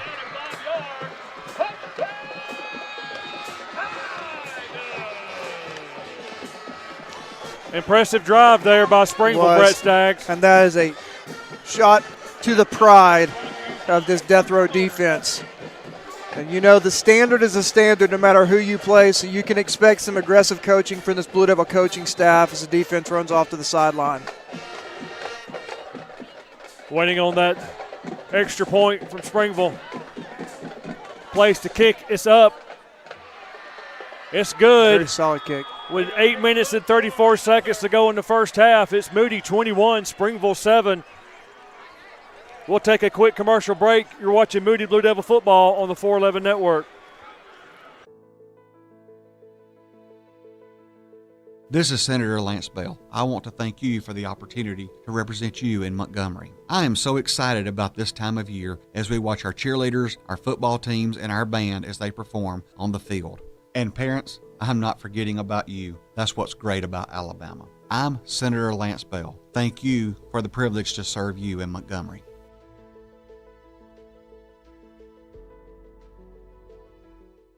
At Lions and Lambs, we are dedicated to being the hands and feet of Jesus both locally and globally. Our mission is to share the gospel and help those in need. Whether here in the U.S., South America, Africa, or Asia, we create opportunities for people to encounter Jesus and experience his love firsthand. We support local leaders, help fund missions to spread the gospel, and supplies to bring hope where it's needed the most. Do you want to join us in making a difference? Partner with us through prayer, donating, or coming along on a trip. Find out how to join us and stay connected with our journey on Facebook, Instagram, or the web at lionsandlambs.info. Welcome back to 411 Network. Looks like number 23 for the Tigers, Patrick Williams, will be kicking it off. Wouldn't surprise me if they try something here, Brett. He's walking up. Good, deep kick. Looks like it's going to Elijah Rutledge. Elijah's looking for a little running room, and look at that speed. There goes Elijah Rutledge. He's got a running lane. Elijah Rutledge breaks away. Elijah Rutledge still going and brought down at the 45-yard line, but there is a penalty flag on it. Looks like they're going to get a block at the back or maybe holding.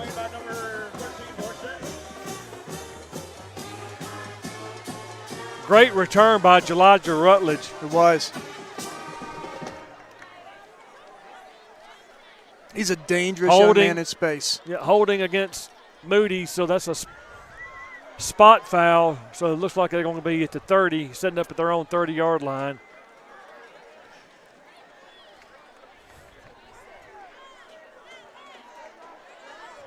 Yep, 1st and 10, Moody from their own 30. So we're getting back to that, I don't want to say sloppiness of the game, but a lot of penalties going against the Blue Devils tonight, Brett. Yeah, should have seen that way. So Bravis Cave Jr. is your lone running back. Charlie takes the snap. He's got some protection. He's going to sling it. He got a man down there, and he throws an interception. He's got a lot of running room. It's number 3, Brady Seaman. And he may take it, and he goes out of bounds. So that defense, after they're back out on the field. So, wow, momentum has shifted here so quickly. That's a looks like Charlie threw him right to the safety that was playing over the man. Could have been a miscommunication. Looked like the wide receiver was running a fade. Charlie seemed to be placing the ball like a post route. so they'll have to go get that figured out. Charlie just let it fly. So a new set of downs. So the new set of downs for Tigers as they intercepted the pass from Charlie Johnston. The ball's on the 25-yard line of Moody. Yep. Brendan Archer is your quarterback for the Tigers. And all of a sudden that domination on both sides of the football doesn't seem to be there anymore. Hands up the middle, and there's Bailey Abercrombie. Golly. So he may have got 1 yard. Let's see what they mark him. Looks like they're going to give him 2. No, I'll say 1. So 2nd and 9 for the Tigers. Let's see if that death row defense, as they call themselves, let's see if they stand up here and get a goal line stand. Or at least stop them in the red zone.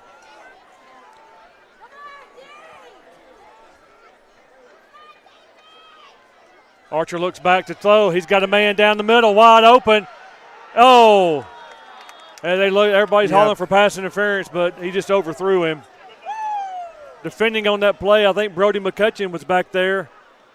I'm trying to see. It's hard. That's Caleb Goff. Caleb Goff. It's hard to see those numbers from up in the stands. Especially the gold on the white jerseys. I love the way they look. They're a little bit hard to read from here. Eli Walker in the ball game for the Blue Devils. That was a little bit too close for comfort right there. Again, this type of offense can lull you to sleep. It's run, run, run, run, run, chuck it over the top. You got to stay disciplined no matter what happens. So a big Ho-Hart Construction 3rd down for your Blue Devils. And here they come. He hands off the middle. Ball's on the ground. Oh, that's Barack Willis just slammed the run. Look, Moody got it. Blue Devils. It is entirely too cold to be thrown on the ground that hard. Can we get that replay? Yeah, here's a highlight reel play. Barack Willis, grown man football play. Pick it up. Can't see it. Spin move. Throws him on the ground. Ball comes out, and the Blue Devils recover. It looks like Bailey Abercrombie came up with the football, and it is. Wow. Talk about a momentum swing back in the Blue Devils' favor. Barack Willis, my Lord. So Moody will take over from their own 32-yard line. Let's see what they dial up here. Charlie looks over to the sideline. And we're missing Caden Smith comes back into the ball game.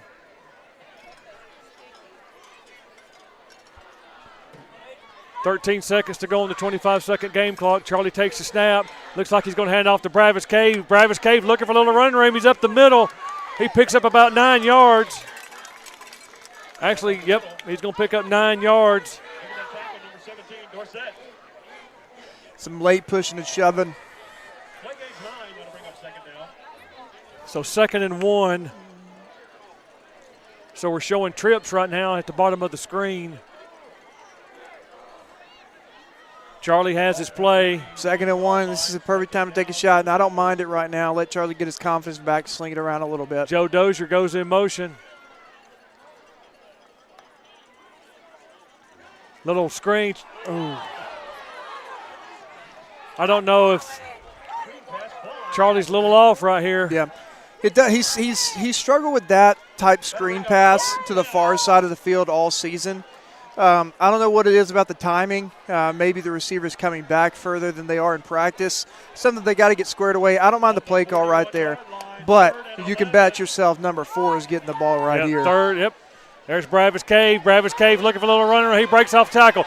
Bravis Cave looking for a runner. He breaks another tackle. Bravis Cave Jr., he's still up. He's rumbling and tumbling. He picks up that Moody Blue Devil. 1st down. Another, the Arborist 1st down. Some running backs like to dance around a little bit and create some space. Bravis right here goes searching for contact, lowers his shoulder, and picks up those last few yards.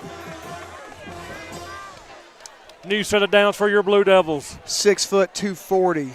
He's a load. The Moving bus. Quick. So Jackson Huckabee. It's going to be Bravis Cave again. He's patient. Now he busts his over off the right side. There goes Bravis Cave. He breaks it. He's going down the sideline. Bravis Cave is finally brought down. Looks like he's inside the 10-yard line, and he's a load. Man, and that is the second time. Here's the replays. You saw Jackson come in motion late and then hand it off to Bravis. That's the second time we've sent Jackson in motion to orbit around to the other side of the offensive line to be followed up by a huge run. Bravis is feeling it right now. He's in the zone. Caleb Ragsdale comes into the ball game for your Moody Blue Devils.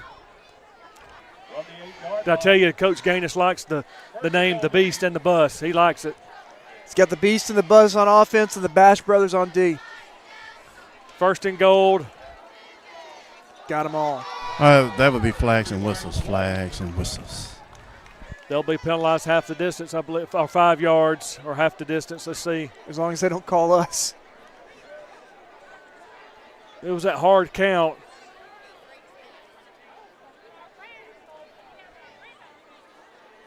I guess those refs, offsides. I thought, offsides against the Tigers. Usually the referee crew has heads, they have a little microphone in and they talk to each other, but maybe it's not working tonight. So first and gold, and we want to thank the Arborists for being a first down sponsor. Charlie's waiting on the snap. He takes it, hands off to Bravis Cave. Bravis Cave just walks in. Love it. Touchdown, Blue Devils. 5 minutes and 47 seconds to go in the first half. Man, that train horn right there, usually you only get that type of treatment in your home stadium. They brought that train horn, a little bit of home cooking over here in Springville tonight. I love that call. Let him finish the drive. He carried you all the way down the field. Let him get those 6 points. The bus picks up 6 for the Blue Devils. Will Yates is in to attempt that all-important extra point. Place, snap. Snap, place, kick is up and good with 5 minutes and 47 seconds to go in the first half. Moody up 28-7. We're going to take a quick break. You're watching Moody Blue Devil football on the 411 Network. You think this is just a gray metal box, right? Let's get a little closer. Closer. Yeah, Manor brand air conditioners are designed, engineered, and assembled in the USA. As a superintendent, anytime you're designing and building new facilities, they're thinking about how do we make sure that that school can function not only for today, but in 25 years to 50 years. I do know about running a school system, but I did not know a whole lot about construction. So Scout, just having them on board is just tremendous. Jay and Sloan both make you feel like you're part of the project and you're not an outsider. There would be no way that I would go into a project without them. Welcome back to Bagley Harris Stadium here on the campus of Springville High School. Thank everybody for watching tonight on the 411 Network, from Florida to Lincoln, Alabama, to Moody, Alabama, from Mississippi, all over watching on the 411 Network. We appreciate your support, and we apologize for the confusion about posting picks. Eric's going to work on that next week, try to get that corrected for us. But the lefty from 411 has it teed up, Brett. Let's see what the old ball coach dials up, Coach Wiley. And he tells him to kick it. Yep. Murdoch taking it, and is he hit. Been great coverage by that kickoff team all night long, and it just continues there. Great kicks, great coverage. That's how you run a special teams. Good job, Coach Wiley. So Brock Willis comes out, as does Marshall Teofilo.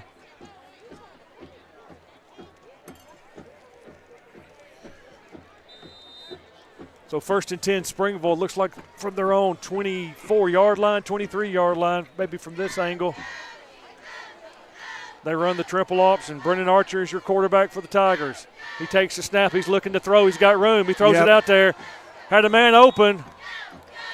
Blue Devils made some adjustments. We kind of been gutted by the pass on a couple of occasions, so they decided to take those 5 men down off the line of scrimmage and move one person out of the box to give some help when they move those receivers out. But they do have the opportunity to roll down if they go in that tight look like they've been doing. So second and 10 for the Tigers. They run that triple option. So 24 was in motion and stopped, and we may have – yep, offsides. That's where that discipline is. They move a lot. As of Leeds moved a lot last week. Yeah. So that's going to be second and 5. These are the penalties that hurt you. Yep. You got to get that cleaned up.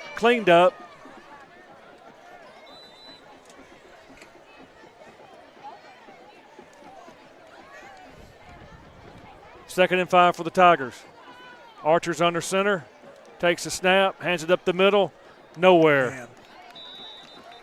They've got that one figured out, don't they? They do. Looks like he may have picked up 1 yard, so another whole heart construction. 3rd down for your Moody Blue Devils as Marshall Teofilo comes back into the ball game. From the 29-yard line, 3rd and 4 Tigers. Only 3 down linemen against a triple option look is a bold call from the coach. Looks like he's pretty confident we're going to see something through the air, but Springville looks to be making some adjustments here late. Maybe Marshall or Jagger will roll down close to the line of scrimmage because they might be coming up the middle. They're changing the play. You're right. Archer takes a snap. Yep. He hands it off the middle. Still nothing.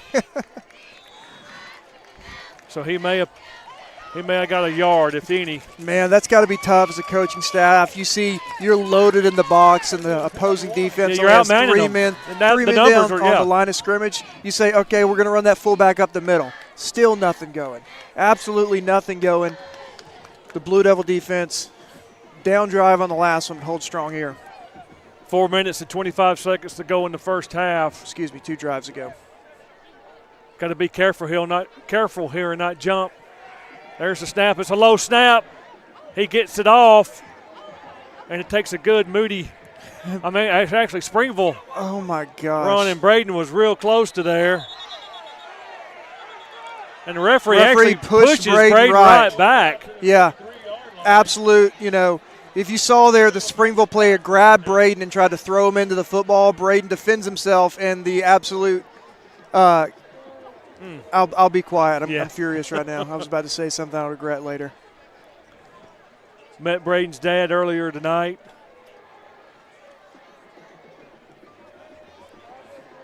So 1st and 10, Moody from their own, looks like 33-yard line, or 33 and a half maybe from here. Trips wide. Looks like LaCameron Meadows is your lone running back. Ragsdale's in motion. LaCameron looking. There goes LaCameron. Oh, my goodness. What a move. LaCameron Meadows on the carry. He picks up positive yardage. He picks up about, I'm going to give him 7 yards maybe. Yeah, 7 yards on that carry. So 2nd and 3. Got to love the pre-snap movement from the Blue Devils. Bradley Blaze was lined out deep and came in kind of as that sniffer late. A lot of movement, a lot to look at on film for these opposing teams coming up.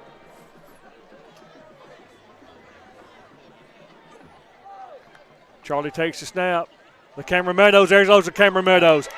LaCameron Meadows breaks the tackle, running over people. LaCameron Meadows picks up another, the Arborist, 1st down for your Moody Blue Devils. They'll hustle back to the line of scrimmage. LaCameron made 1 jump cut, got upfield, picked up a chunk. Fakes it to him. Charlie's looking deep. He's looking for a man. He's got a man down the Bradley sideline. Blaze. Oh, Bradley. He had it. He did. Bradley's not used to taking off on those deep routes like that. The ball's in the air, your eyes can get really big. So 2nd and 10 for your Blue Devils. Charlie looks over the sideline. He gets his play from Coach K. The 45-yard line, 2nd and 10 Devils. Bradley does such a great job blocking for the Blue Devils. Good to see him get an opportunity. And he goes in motion. Takes a snap, hands off to LaCameron Meadows, finds a hole. He's still up and running. LaCameron Meadows looks like he's going to pick up that Blue Devil full 1st down from here. Yep. Great blocking downfield by J.B. Myers. Opened up a wide open hole for LaCameron to run through. That was the Arborist 1st down for your Blue Devils. The clock is running at 2 minutes and 50 seconds to go in the first half. Let's see what they dial up here. Charlie takes the snap. He looks in the throw. He fires it over. Pass is complete. Oh. That falls incomplete. It looks like Elijah Rutledge. It was. Again, I said it earlier, that's a tough throw to make. An out route to the far side of the football field. That ball's got to travel a long way. Charlie threw him out of the cut. just a couple inches off. So Springville does have turf here. They installed it this season, and the field looks very nice here at Bagley Harris Stadium. So 2nd and 10 for your Blue Devils. Charlie takes a snap, looking.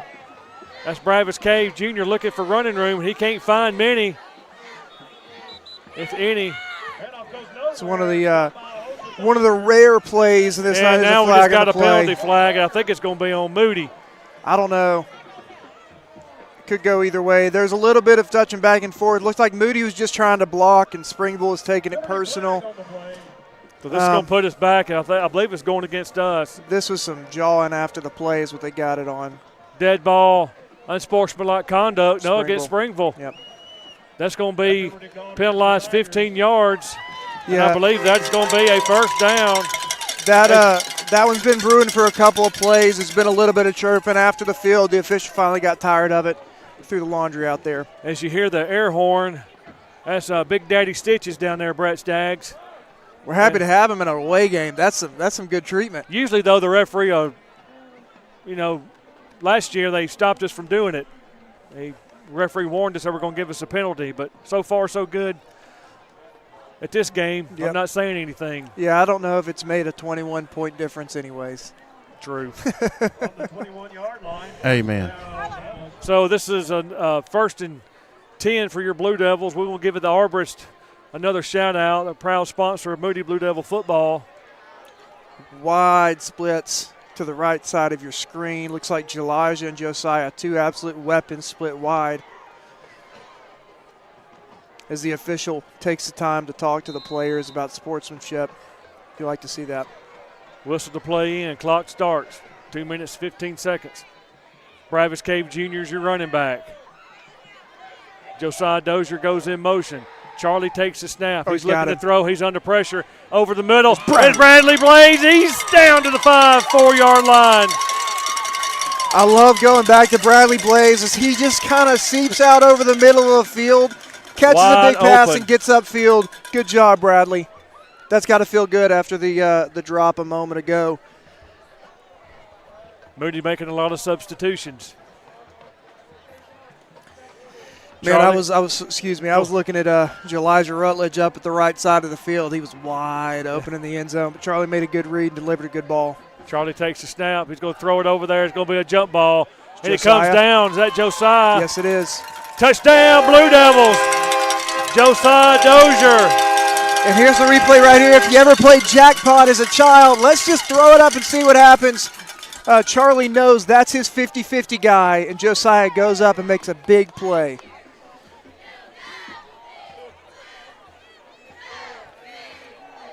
Will Yates is in to attempt that all-important extra point. And people ask me, why you keep saying that all-important extra point? Well, miss one, and then you'll know why. Yeah, exactly. It almost came back to get us at Helena, if you remember that. Right, yeah. You're right. Blue Devils are on pace. Kick is up, and it is good with 1 minute and 53 seconds to go in the first half. We'll stay here with it. Blue Devils are on pace to defeat that record that my team set my freshman year, a 63-point score against Springville on this field. It was grass back then, not turf. Most points scored by a Moody football team in Moody history. A couple years ago, Coach Wallace in his last year matched that 63. Blue Devils are on pace for over 70 right now, but we'll see what happens after halftime. Yeah, I'm expecting a healthy Moody Blue Devil football team next year and a lot of reps for the younger guys. Yeah. Got some score updates, courtesy of our Brett Madison. Clay Chalkville leads Oxford 3-0. Hoover leads Thompson 10-3. Helena leads Chelsea 21-7. Scottsboro leads Arab 21-20, and that could be a playoff thing there, whoever Moody gets. Gunnersville leads. He has Boat. I think that's a typo, 14-7. And Leeds is rolling over Center Point right now, 21-6. So Brett Madison, brother, I don't know who Boat is, but we're going to say Boat High School. Might have meant Boaz on that He may have meant Boaz. Spell check. I'll tell you what, This kickoff team's been exciting to watch. You don't typically hear that, but great kicks, great coverage, and some headhunters on this team all night. There's the lefty, little pooch kick. We know we're going to see it. Ball's live. Oh, goodness gracious. Oh, my goodness. You missed it from the 10, it looks like, but we talked about it. Headhunters on this kickoff team. They're wanting to lay the boom, and they do right there. That was Marshall Teofilo. Goodness gracious. Man, to see a player. You know, Marshall Teofilo, his mom and dad are here all the time, early, pulling that equipment trailer, helping set up, and we'll give a shout-out to them every week. They're bringing that trailer, unloading, helping get all this stuff off out of the trailer and getting it set up for pregame. Some younger guys in for the Blue Devils already before half. We've got who we've seen who does a great job, Desron Mobley in the game for the Blue Devils. But this is where you got to be disciplined for the younger guys because they're going to move around a lot. Love to see them get some reps. Archer looks around, maybe changing his play. Takes the snap, up the middle, great play. But no, Archer still has it. Yep. Again, I was watching the fullback. Yeah, Eli Walker laid a boom on that fullback right there, but, you know, savvy quarterback decides to tuck it and run with it and pick up a few yards. So Archer picks up about 3 yards, so 2nd and 7. As the clock continues to run, we're down to 1 minute, 23 seconds to go in the first half. It looks like Springville's just taking their time here. 2nd and 7 Tigers. Got about 12 seconds to go on that 25-second game clock. Archer takes the snap. It's up the middle and nowhere. Man. So he may picked up 1 yard. Maybe failed the game. From this angle, looked like he didn't. Flag on the play. And they're going to get our sideline. They're going to get our sideline on it. They're going to get somebody that he was said something. Yeah. So they're going to get a new set of downs, Springville.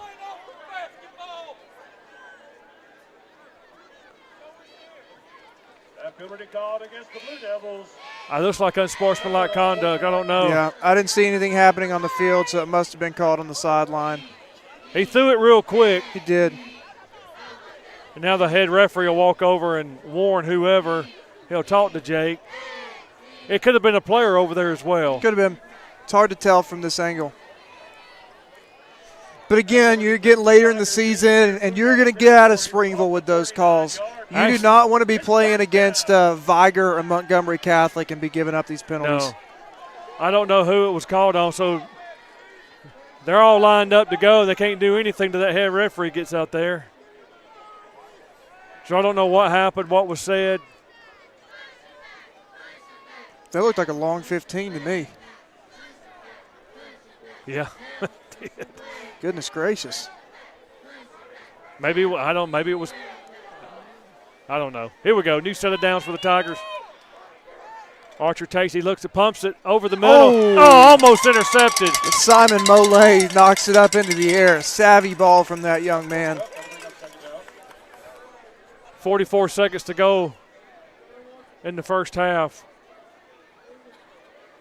I don't know what they're cooking in that concession stand, but that smell, pretty good. It's getting to me.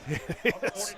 I don't think we're going to have time to wait in that line at halftime. That's a long line over there. So 2nd and 10 Tigers. They send the man in motion. Archer looks back over the sideline. He's changing his play. Moody walks up. Archer. I can't tell who was running the ball, if that was Trig Murdoch or not. So much going on. A lot of motion from that offensive line every time as well. Multiple pulling guards, pulling tackles even. That was Trig Murdoch on the carry around left end. He picked up a big gainer, about 8 yards. So 3rd and 2. This is another Whole Heart Construction 3rd down for your Moody Blue Devils. Clock is running. He didn't get it. He may have got 1 yard. Well, from this angle. That looks like a really generous spot. Holy cow. From this angle, he looks like he has it. Yeah, and the clock, the end of the half. It is halftime. but that seems to still be a very generous spot. If I'm Springville and I need 2 yards right now, I'm running anything but the fullback. Not sure what they're talking about. Did they give the ball to Moody? I don't know. Moody was pointing like they had the ball. And they put 12 seconds back on the clock for some reason. This should be a live clock. That was a rushing play. So he actually lost yardage. Wow, from this angle, it looked like where the referee was going. Because the official was walking dead on the 40-yard line. This should be a running clock. Yeah, and they're going to call it somebody called a timeout. Man, the officials look confused out there. Maybe a lack of communication. I don't know what organization they are from, but you're right. Not a lot of communication. Yeah, it went from 0 seconds on the clock to 12 seconds on the clock to 4 seconds on the clock. Big crowd here from the Moody faithful, making the way up 411. Springville did a good job as well. A little bit less full because we're upon halftime, but they had a full stance when this game got started. So, Willie mentioned before the game, this isn't Moody Leeds, and it's not Moody St. Clair, but this Moody Springville rivalry, it's got some teeth in it. You know, there was always some extracurricular shenanigans, surrounding this game. There's no love lost between these teams when you're on the football field. So it's going to be third and about, I'll say, a long 2 for your Tigers. They're going to try a field goal. I'd love to see them get it. And while we're waiting for them to set it up, let's give a shout-out to that Moody Blue Devils volleyball team. That's comes right. home with a region championship and defeats Springville, who's just absolutely been dominant in the county for so long. And great job to those Lady Devils. I don't know if they beat Springville in the region. I could be wrong. But region champs, whatever they call it, I forget sometimes, but go Lady Devils. Great job. Great season. Looks like this is going to be about a 58-yard field goal. Is that right? Yeah, we have a return man. I don't know if we can return this in high school football. Snap. There's the place. And it's a kick. It's going to be short. And it goes into the end zone, or they call it dead. That's going to be the end of the first half. Need to look for Willie. Stand by for you as Willie Strickland, our big man on the sideline. Chasing him down. We'll be talking to head football coach Jake Gaines and get his thoughts on the first half.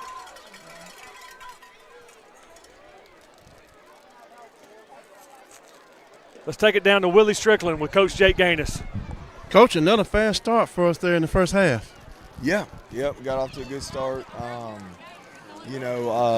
Defensively played well. It's a tough offense for what we see week in, week out, but thought we got a little lazy there on that third drive, gave up the score. But overall, man, offensively we're playing really good, moving the ball at will, kind of just picking and choosing right there, run, pass. Second half, I'm looking forward to seeing a lot of guys play, which would be really nice. We've had a lot of guys, they practice hard all year. JV games are going great, so we got to come out here and start fast, and then we got to keep it in a position where we can play a lot of guys and ultimately keep our guys fresh. And this is what you want. This is what you want in a game like this. We can clinch a region championship first time 20 years. At the same time, we can play probably about 60, 70 guys, which is phenomenal. So let's start fast right here, and then let's get a bunch of the kids in that earned it and deserved it. Well, you answered the next 2 questions, so I don't have to ask them. So good luck to you in the second half, Coach. Yep. Appreciate it. Thank y'all. All right, stay tuned as your Moody Blue Devil Band will be performing, and stay where you can see the Springville High School marching band as well.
gentlemen, on your feet for your Moody Blue Devils marching band.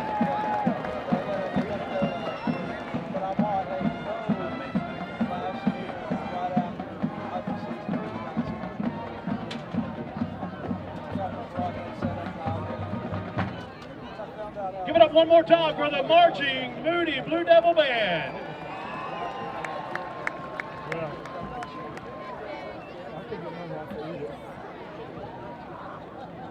The best lean God created. Oh yeah, I'll do it, yeah. Hotel deal.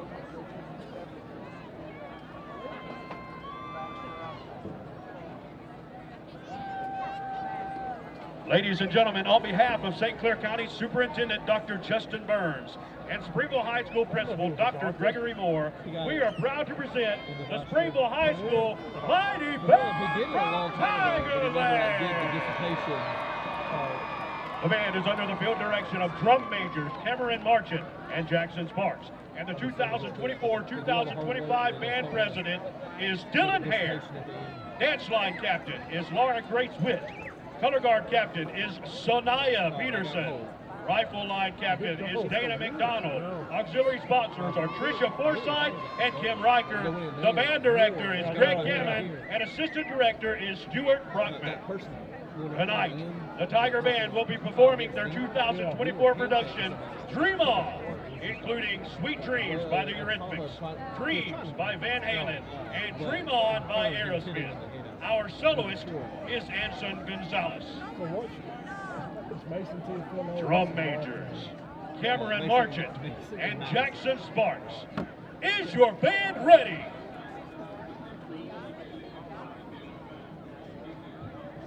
Ladies and gentlemen, the Mighty Band from Tigerland.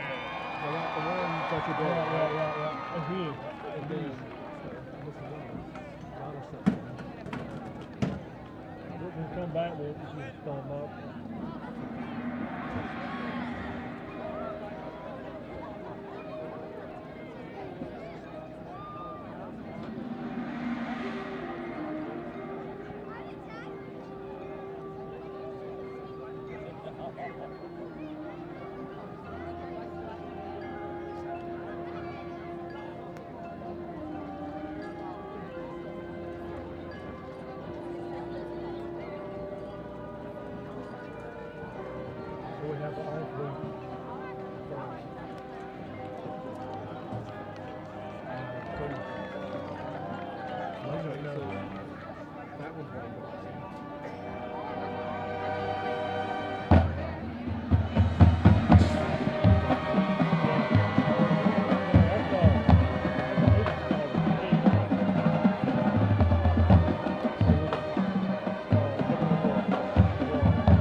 easy for me to, ain't nothing like that.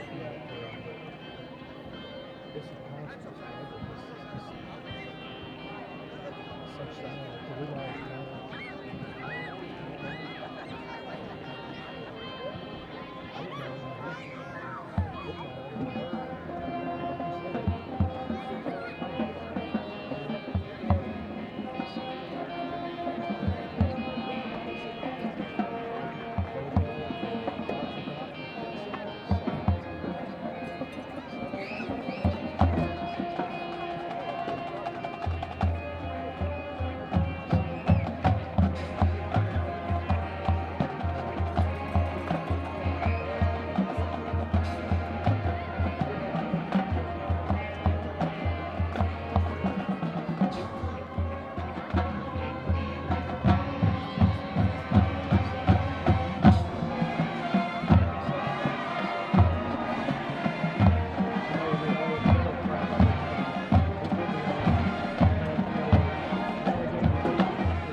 Ladies and gentlemen, the mighty band from Pregame.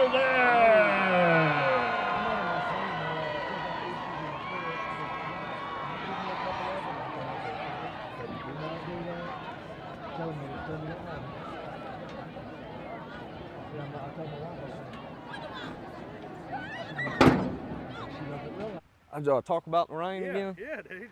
Hey, this is Corey Harrison, owner of Whole Heart Construction. This is Corey Harrison, owner of Whole Heart Construction. I'm a Moody graduate of 2008 and we're proud supporters of Blue Devils football. We focus on doors, windows, decks, and more. We'll even work in the rain. If you're on the visitor side, we'll treat you just as well as if you're on the home side. Thank you, and go Blue Devils.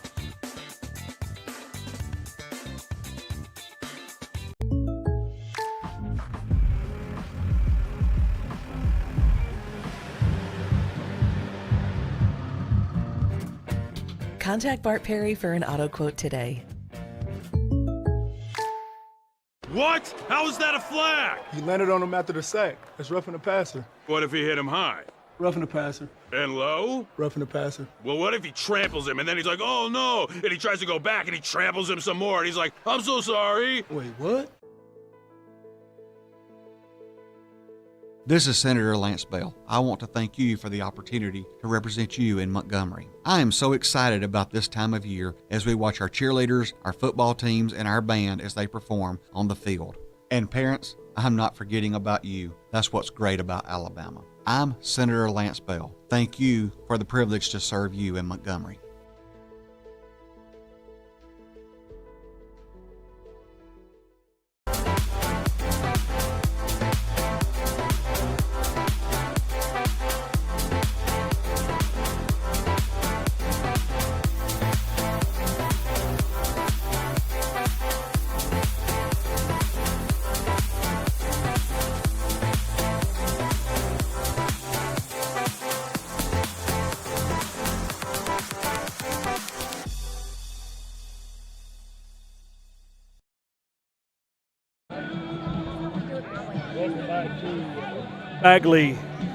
Welcome back to Bagley Harris Stadium here on the campus of Springville High School.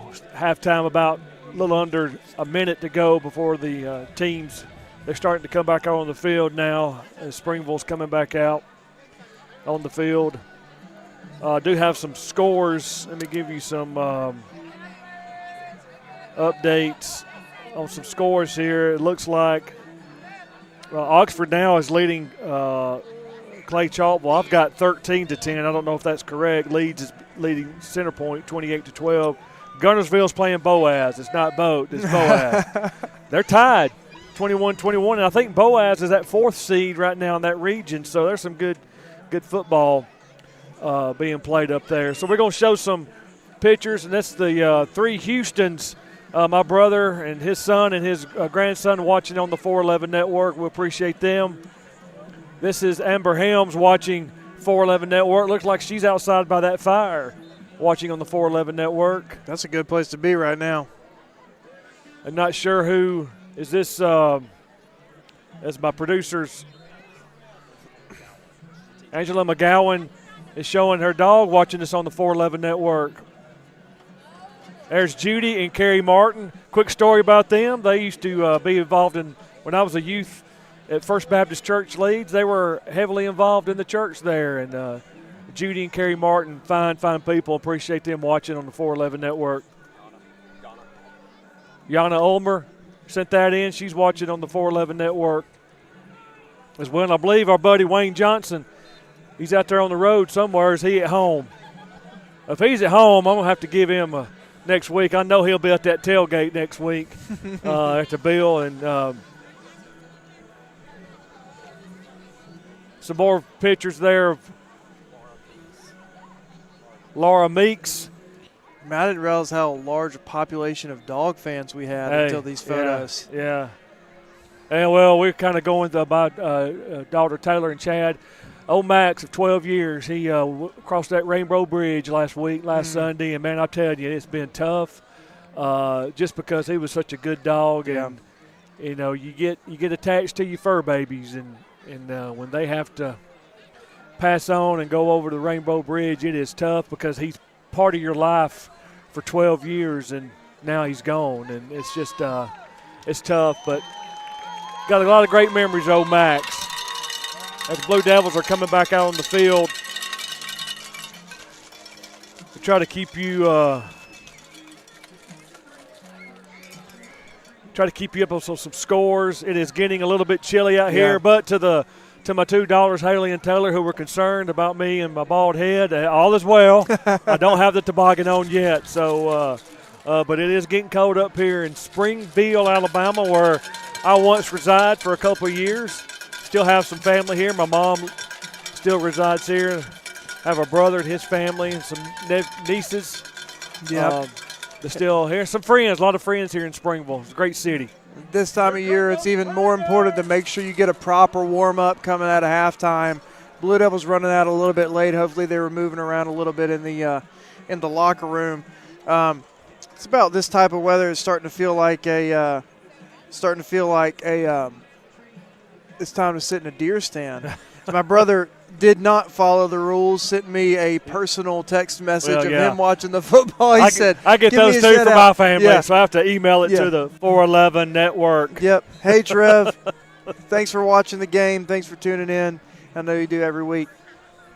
Appreciate everybody watching in. They're all over on the comments. We see them where they're from Kentucky to Florida to Mississippi, Montana, just all over the United States, and we appreciate all the support for the 411 network. And Dr. Walters was here talking to me and Brett about what it's done for the classroom for students who have not been missing class till this class came along, and what it does on campus with Ashlyn Cook and her teaching this class and having kids more involved. It gives them a sense of responsibility, and we thank all our camera people who work each away and home games.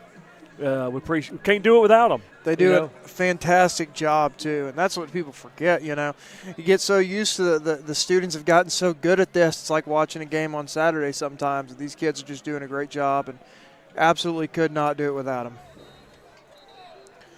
Yeah, my family's they just sent me a picture of their. Looks like they're going to throw a flag on us. Yep, they're flagging the Moody Blue Devils already. Haven't even got out of halftime. They're throwing the flag, saying we were taking too long to warm up. to me, that's just – there's Coach Gaines down there with his dad, Greg, the old ball coach himself, and he's – Jake's kind of looking some people down, I mean, really. I mean, I know you got rules, and my kids say I'm a rule follower. Yep. So, I mean, you got to follow those rules. Yep. And we're on the road. Yeah. That's true. Just funny coming from the same guy that was driving that. God, I got to let that one go. I'm still fired up over that Braden Wright situation earlier where this same official put his hands on one of our players for not a good reason. And I have just, I believe there's I sent Eric a picture that hopefully he'll put up here before we get this third quarter. Jake's talking to the head referee now, and he's trying to explain what's going on with the time. He's not happy. He's just pretty much disgusted. Must have been some miscue. I mean, we were late. He's kind of got that little smile. Yeah, we were late. That is the rules. That is the flag. They want to call it, they call it. I'm wondering if there was a miscommunication if the Blue Devils didn't have there it is. So that's my brother and sister-in-law, Ron and Kim Riles. I think that's Layla and her, that's Colton, her son's old jersey. And you can't see what the note says down there. I don't know if Eric can shut. There we go. Oh my goodness. Oh, my goodness. Yeah. I ought to trademark that, We appreciate everybody. And I hope I got her dog's name right. If I didn't, I'll never hear the end of it. But they know I love them. It's all good. But Moody's penalized 15 yards. Start of the third quarter. Man. All right. Looking forward to calling a lot of names. Some of the younger Blue Devils. Believe Gaines will probably stick with most of the starters for the first drive or so, just to really put the nails in the coffin, and then start to see more and more. Be on the lookout. Springville's got nothing to lose. They might have something on their sleeve coming out of halftime. Leads all over Center Point now, 35-12. Yeah, still 14-10. Still Clay Chalkville. I mean Oxford over Clay Chalkville. St. Clair County all over Lincoln, 35-0. Holtz Bluff 35-6 over Asheville. I don't have a Victory Christian or Donahoe score. I looked for that East Central score, but I couldn't find one. That'd be Willie. Now, Willie's on that one. All right, they got it teed up. Ready to get this third quarter off and running.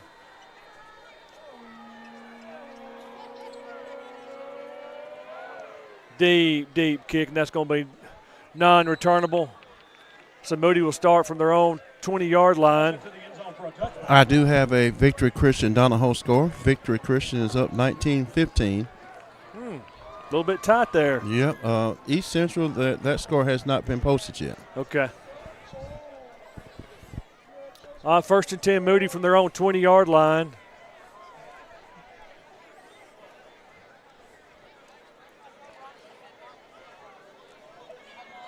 Bravis in at running back. Still comes some confusion with the referee crew here tonight. Man, I'm glad this isn't a close game. You'd be smoke coming off my noggin right now. So let's see what a little shifting from Springville. Charlie drops back to pass. He's looking, throws it over to Braden Wright. He catches it and is brought down immediately. Let's see how much. Looks like he may have picked up maybe 2 yards. The guy, the chain gang there, he's got his. I can't tell. So, wow. So I'm going to give him 2 yards. So 2nd and 8 for Moody. Yeah, it's 2 yards. It's 2 yards. I'm standing between the 2 yard markers. Yep. Yeah.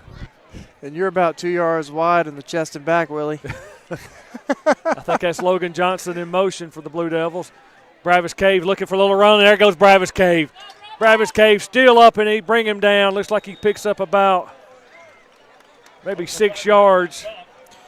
Yeah, and it'll take 3 or 4 to bring him down. You're coming off that previous play. Like to see Charlie get going in the halftime. Finish the play, a little shallow drag to Braden, and then hand it off to Bravis to pick up a big chunk. Brings up 3rd and short. I think it's picked up about 7 yards on that, so we're going to call it 3rd and 1. Charlie takes the snap, hands off to Bravis again. They're looking for a little running room. There goes Bravis Cave.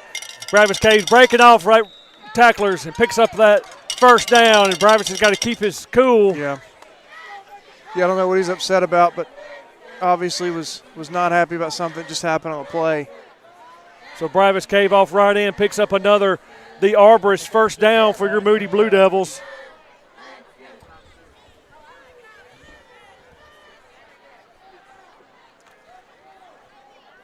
Charlie waits on the snap. Logan Johnson goes in motion. Charlie takes it, fires it back over to Logan. He picks it up. He has it. He's still up. Did the ball come out? I couldn't tell. So. No, it didn't come out. Josiah was blocking pretty well for him, though. Okay. Looks like that play picked up maybe just 2 yards for your Blue Devils. So 2nd and 8.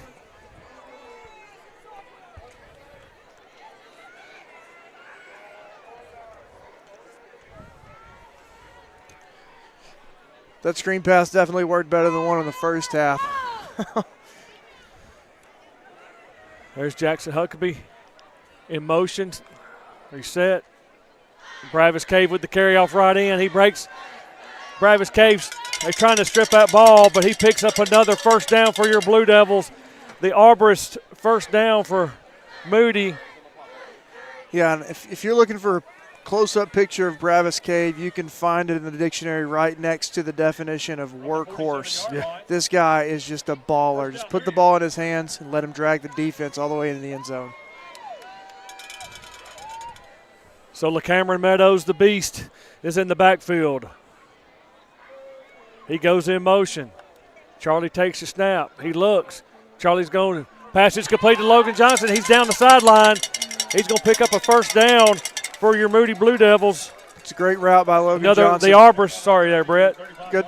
Great route by Logan Johnson. He sold the fade route, stuck his toe in, came back for the hitch. Good delivery from Charlie right there. Johnston to Johnson. That's hard to say sometimes. Yeah, it could be. New set of downs for your Blue Devils.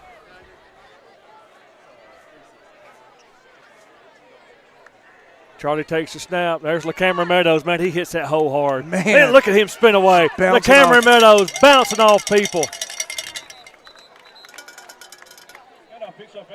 What we got? We got whistles. I don't see any flags. Definitely seemed like an odd. There's a flag down here. I just saw it. My goodness. Oh, face mask. Yep. I don't know if he marked it off as 5 or 15, but it looks like it's going to be 15. You saw it happen early on. The first man that Cameron came in contact with got his hands a little high into the face mask, but didn't seem to slow him down any.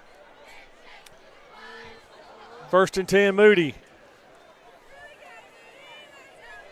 I believe that's Ragsdale in motion for the Blue Devils. Charlie takes a snap, hands off to LaCameron. Man, he hits that hole hard. He stutter steps off that right end, or left end, correction. He may have picked up 2 yards. Now we're at that angle where we can't really tell. He picked up more than that. It looks like he picked up about 4. Let's give him 2nd and 6. 8 minutes and 10 seconds to go in the third quarter.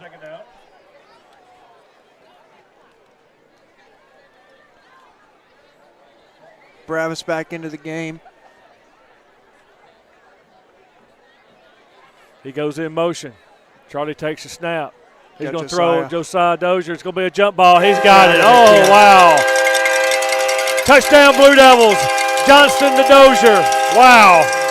And another, here's the replay right here. This is a game of jackpot. Charlie knows his 50-50 guy. He likes the one-on-one matchup, decides to give his guy an opportunity to make a football play, and Dozier did. Touchdown, 6 more points for the Blue Devils, and the ones may be coming off the field after this drive. Could be right. Will Yates in to attempt that all-important extra point.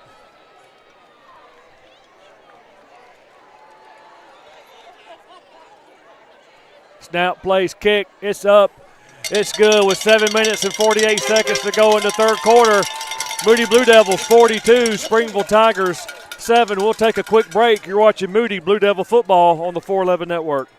Excellent care for your trees starts and ends with us. Backed by a 15-year history of integrity and safety, we're dedicated to preserving the health of your trees while ensuring the safety of your home. Advanced tree care requires experience and expertise. That's why our team of experts, led by an ISA-certified arborist, specializes in pruning, tree removal, disease treatment, and preventative maintenance. Enjoy your trees for years to come. Call the Arborist, your trusted source for tree care. Welcome back to the 411 Network. I'm David Simpson alongside Brett Staggs and Willie Strickland. Moody Blue Devils 42, Springville Tigers 7. They are getting closer to claiming that Region 6 championship, first one in 20 years. That's a long, long time, Brett. It is a long time. 20 years, man. The lefty from 411, Cal Overton, has it teed up. Deep kick. Trig Murdoch has it. He's looking for a little running room, and he don't find any. He breaks off. Trig Murdoch, he's got some speed. Trig Murdoch is down the sideline. He's got a man. Trig Murdoch may take it to the house. Looks like there's a flag.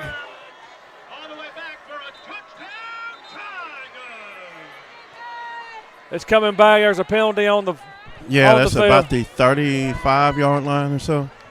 So it's going to be hopefully against Springville. Wait on the call.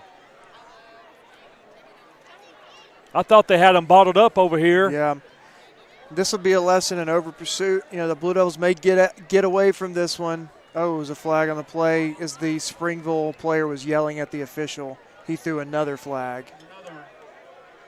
Well, so that's going to – wow. I didn't see that, Brett. Yeah. The Springville player had a little bit to say, and the white hat didn't want to put up with it and tossed another flag. And as I was saying, the Blue Devils are going to get away from this with a cheap lesson about over pursuit and staying in your lane. You know, everybody wants to be a part of the play, but you have to stay where you're supposed to stay. Your safeties are important to be in the right position to make a tackle on that. So it looks like they're not going to have to pay for this one. But again, if you're playing Viger or you're playing Montgomery Catholic in a month or so, you can't make that mistake. Or Guntersville. Yeah.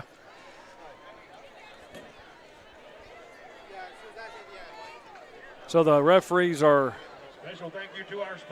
talking to see what the call is.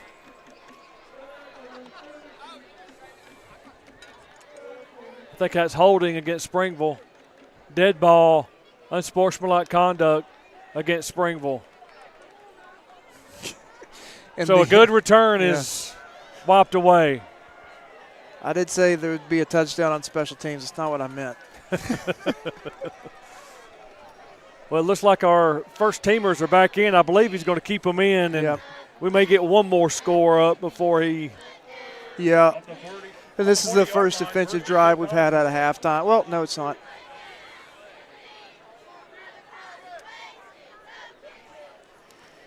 First and 10 Springville. Looks like they're on 40-yard line. Official has something else to say. You're right. Typically they can. Oh, he's just handing the flag back.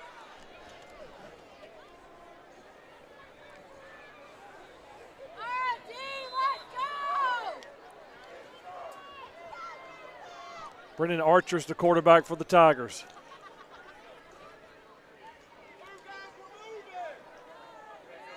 Nowhere to go.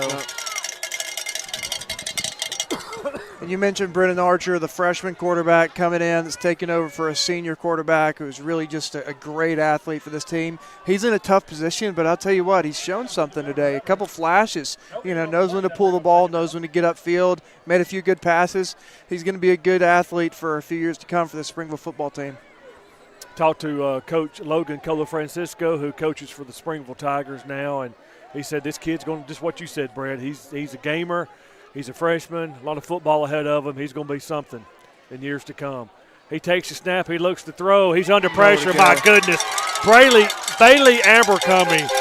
Oh, my goodness. It was just, and here's the replay right here. It was just a wave of white jerseys just all over him. He just could not see over those big guys that are coming in. And that's a big play, like you mentioned, for Bailey Abercrombie. I did not know Coach Cola was over here for the Springville Tigers. Yeah, he asked about you earlier. Hopefully I can run into him before we head out today. He was on the coaching staff when I played as a Blue Devil my senior year. All right, so 3rd and long, big whole heart construction, 3rd down for your Moody Blue Devils.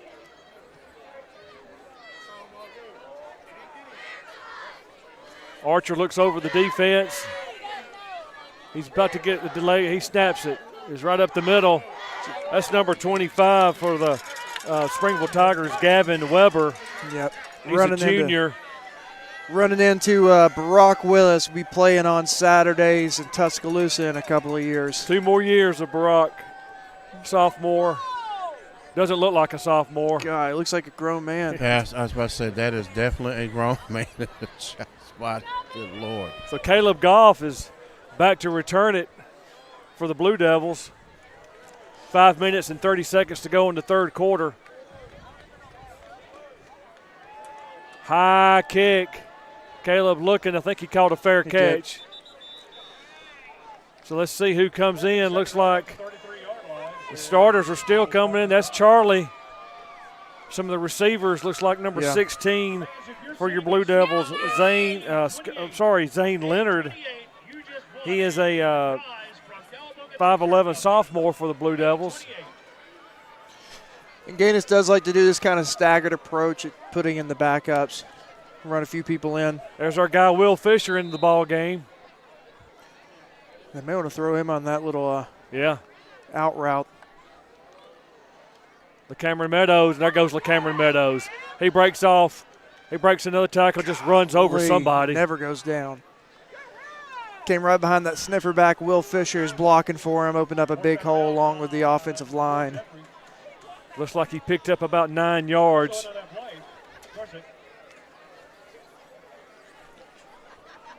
So 2nd and 1.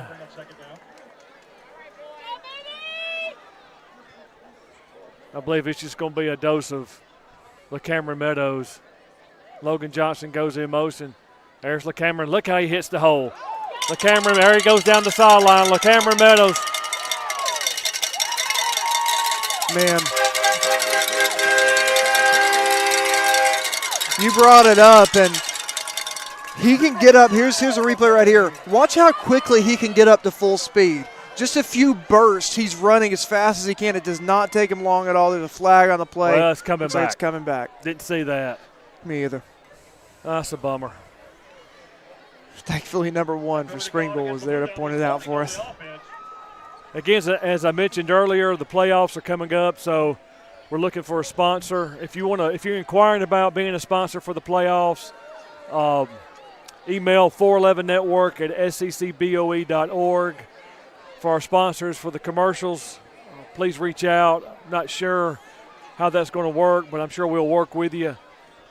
Being a sponsor, having your commercial on the 411 network during the playoffs. Playoff start, first game will be November 8th, Friday. Blue Devils will be hosting. So it's going to be second with that penalty. It's going to be 2nd and 10. Charlie takes a snap. He's looking. He's got time. He's going to run. Charlie Johnson picks up about 8 or 9 yards. Looks like maybe 8 yards from here. So it's going to be a 3rd and 2. Remember next week, Brett's homecoming at the Bill. It is. All the Moody alumni, if you're watching, need you at the Bill next Friday night for homecoming. See your old classmates. Yep. Hopefully run into some of the folks I played with. It's always good to see them. 3rd and 2. There's LeCameron. Look how quick he hits that hole. He's going to get that first down. It's going to depend on the spot. No, he's saying 4th down. Let's see if Jake's going to go for it here. He's up 42-7. I don't know if he goes for it or he punts it. But he's keeping his offense back out there, so from our angle, it looked like LeCameron made it. Hands it off. They sold out. There's LeCameron. He gets the first down. And it looks like he just wants to put one more up there, and now here comes some of the twos. And our man, Kevin number James, 33. He is a hard running back. It's got to be demoralizing. You know, you got the beast in the bus all game. Like, okay, here comes the third guy. Maybe take a little breath. And then Kevin James comes and jams it down your throat, and he will not go down. I mean, he is an absolute stud running back. He's the third of the 1-2-3 punch. And you're about to see it right here. Look at him. There he goes. On cue. Look at Kevin James picks up 10 yards and a Blue Devil first down. Look at his teammates cheering him on the sideline. Yeah, he's a fan favorite. Kevin James, number 33, we brought it up, and then he just proved himself right there. He runs so hard, puts a foot in the ground, and gets upfield. We'd love to see him have some success. That was another arborist first down for your Moody Blue Devils. Hard count from Charlie, takes it. Kevin James gets it again, looks for a little running room up the middle. Kevin James still going. Positive yardage for Kevin James. He picks up, I'm going to say 2 yards. For the Tigers, number 33, Parker. Lane Gates 2, that'll bring up second down. 2nd and 8. Fans, if you're holding raffle ticket number 320. One thing about Springville, they're giving a lot of raffles out tonight. Yeah, they are. I like it. You just won a gift certificate to the old post office. Charlie's looking to throw. He's going deep down the sideline. Joe again. Elijah, actually. Elijah, he had an opportunity to get it, climb the ladder, and grab it. Just can't come down with it.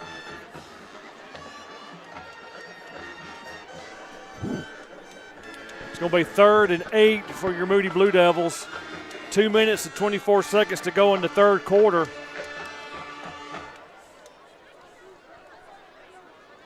Charlie looks back over to the sideline. Has his play.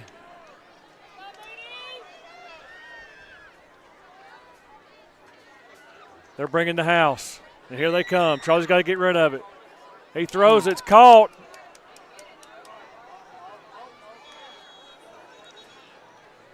I believe that's Elijah Rutledge on the reception. And he fought all the way to the end. So it's going to bring up a 4th down. So I'll say 4th, and from here it looks like 4th and 4, Brett Staggs. And everybody's going for it. Maybe going for a hard count here as the punt team looks to be readying up. May go devil punt here and let Charlie boot it away. But we'll see. Nope, looks like they're going to run a play right here.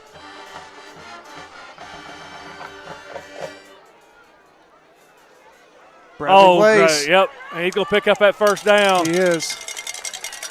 Great play call there. That gives the opposing teams something else to look at, Brett Staggs. There's two catches for Bradley Blaze in this game as Will Fisher runs in to replace him. Number 14, Isaiah Hatch into the game. I believe that's Isaiah. Leads all over center point now, 42-12. So they'll lock in that second place in the Region 6. They'll be hosting first round. Charlie takes a snap, hands off to Kevin James. There goes Kevin James up the middle. Kevin James carries the tackler with him, picks up big yardage for the Blue Devils. Let's give him 9 yards. Actually, he's going to give him 10 yards. He picks up another, the Arborist first down. Fans, if you're sitting in seat number C21, you just want to get to Cal. Still don't have an update. I'm still showing 14-10, the Clay Chalkville score, so if somebody could let me know the update on that, I'd appreciate it. We're under 1 minute left in the third quarter. Charlie takes a step, hands off to Kevin James. He breaks off a tackle. There goes Kevin James. Kevin James is still up. Kevin James is in. Oh, my goodness, Kevin James. And we were just talking about Kevin James, just an absolute workhorse as well. Replay. Here's the replay. Broke Will one tackle. not be brought down by that arm 2 tackle. tackles, and he's in the end zone. Good for Kevin James. You love to see that for that young man.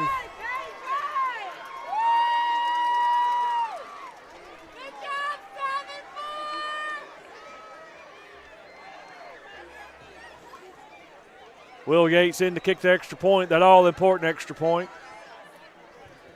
Snap, plays, kick. It's up, it's good. With 43 seconds to go in the third quarter, your Moody Blue Devils 49, Springville Tigers 7. We'll take a quick break. You're watching Moody Blue Devil football on the 411 Network. What? How is that a flag? He landed on him after the sack. That's roughing the passer. What if he hit him high?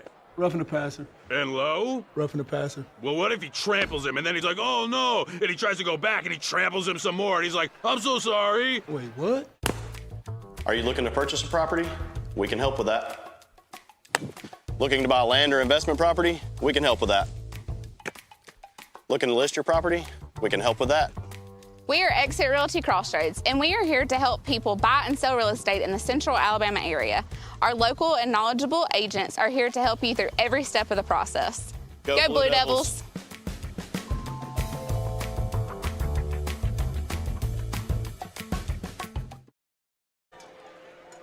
Welcome back to the 411 Network. We are here at Bagley Harris Stadium on the campus of Springville High School. With 43 seconds to go in the third quarter, your Moody Blue Devils are leading 49-7. Do have an update of the Clay Chalkville Oxford game. It's Oxford leading Clay 21-10 in a kind of a surprise. Man. And that's for the region championship pooch. as well. A little pooch kick, and it's called fair catch.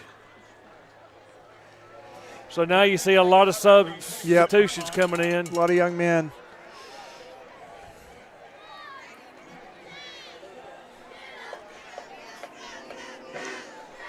So looking at the season stats, and we'll let this game continue. Okay.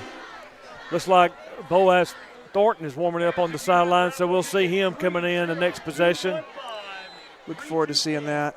See how this defense does, because you don't practice a lot of this, second teamers, you know, so Springville may have some success. Ball's on the ground. Moody has it. Wow. Well, here I am talking about. He said, let's see how the second teamers will do. They'll take the ball back.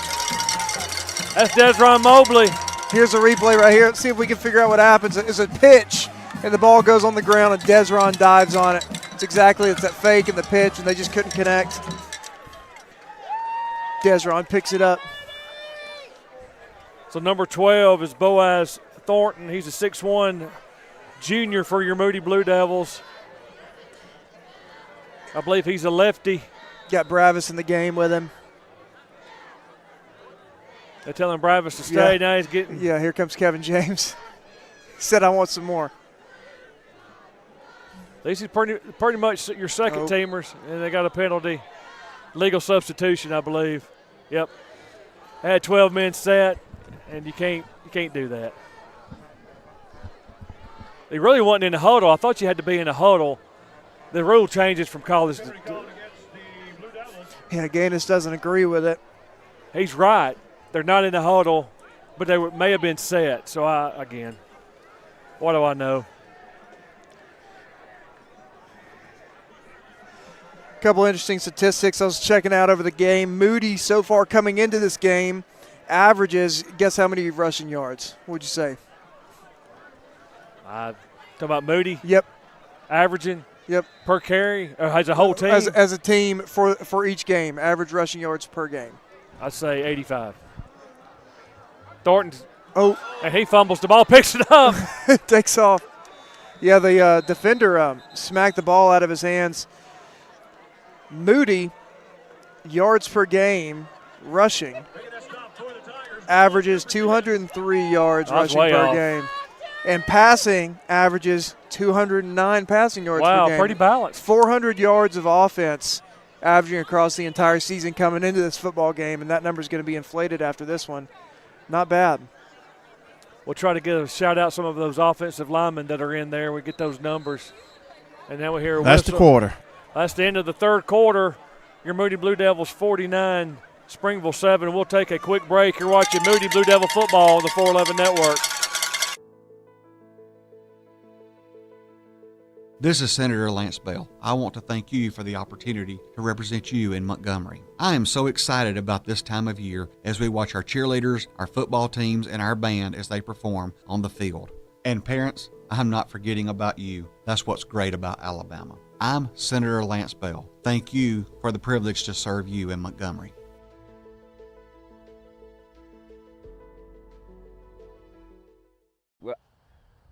Because I'm going to say the line about if you're in the visitors crowd, we'll treat you just as nice as if you're on the Blue Devil side. Yeah. Let me add that to it. And then go Blue Devils. Yeah. All right, let's see what we got on this one. It's already going.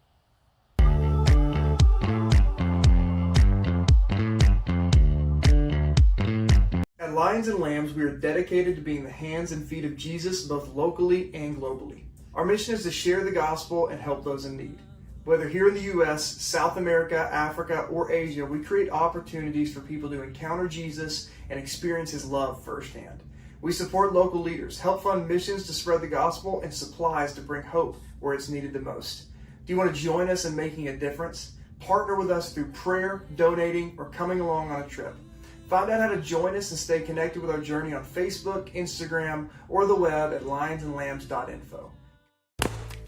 Are you looking to purchase a property? We can help with that. Looking to buy land or investment property? We can help with that. Looking to list your property? We can help with that. We are Exit Realty Crossroads, and we are here to help people buy and sell real estate in the central Alabama area. Our local and knowledgeable agents are here to help you through every step of the process. Go Blue Devils!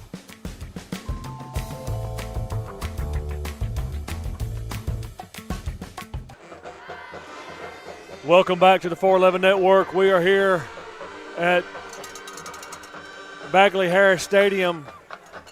Start of the fourth quarter. A lot of substitutions are in for the Blue Devils. Max Myers and Dakin Medlock into the game. Boaz Thornton's your quarterback. He takes a snap. He's being flushed out of the pocket, and he goes down. And there's a penalty flag. They're probably going to get a holding.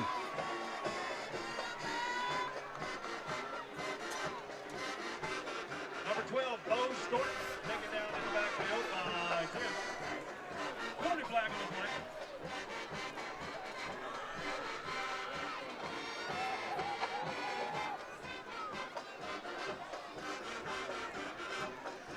Samuel Deschamp's into the game. Isaiah Hatch, Riley Blaze still in there with Boaz and KJ. Logan Johnson, who's picked up a very important role for the Blue Devils in the last few games, is in the game. Kind of a leader of some of the younger guys. He's a sophomore. So 3rd and long. Ball goes over the Thornton's going to take another sack. And that's getting the center, the quarterback snap, working on the sideline in the shotgun formation. So it's going to bring up 4th down. I'm sure Coach Gaines is going to go ahead and kick it. Yeah, these guys don't get near as many reps. They're playing against a first-team 5A defense.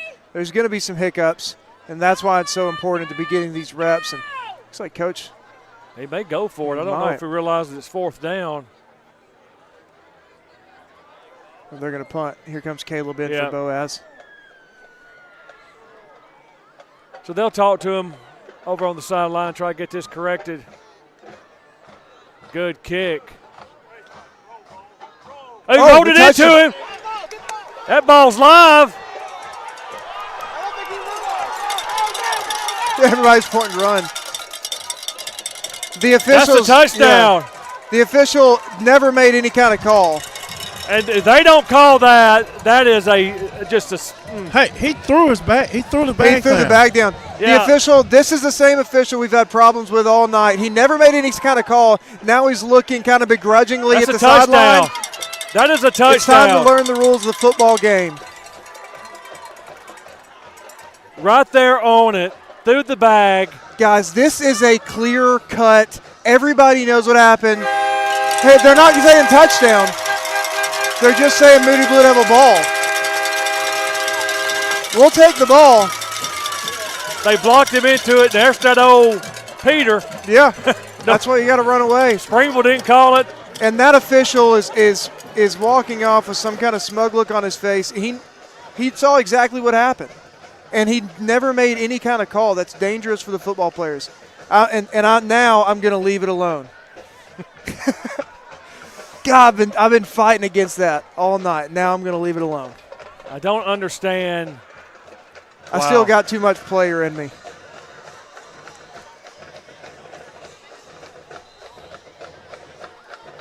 There's nothing wrong with that, Brett. So new set of downs for the Blue Devils. Better snap. Boaz looking to throw. He throws it up in the corner. It's Isaiah Hatch. It was 50-50. Looks like it's incomplete. Yeah. You're right. There's nothing wrong with being competitive, Just work hard, and I know that we all do here at the 411 Network to maintain honor for everybody, our players, the opposing players, and the officials included. Sometimes you get caught up in the game as well. All I can say is it's a good thing that I'm 50 years old and a lot more mature than I was 20 years ago. 2nd and 10. There's Kevin James. Kevin James breaks out on the left side and runs right into a man. Coming into ball game now for your Blue Devils, number 64, Megan Metlock is back into the ball game.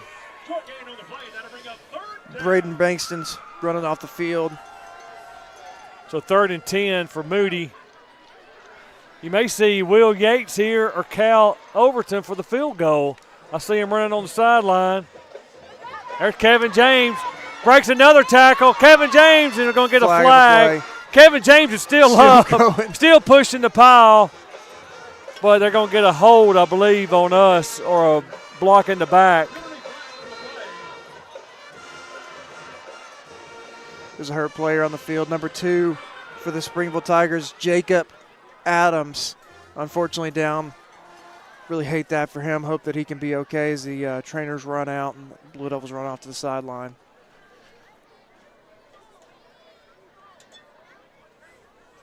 What can you see down there, Willie? I don't think it looks. Oh, he's up. Yeah, he'll be He's up. okay. All Okay. right.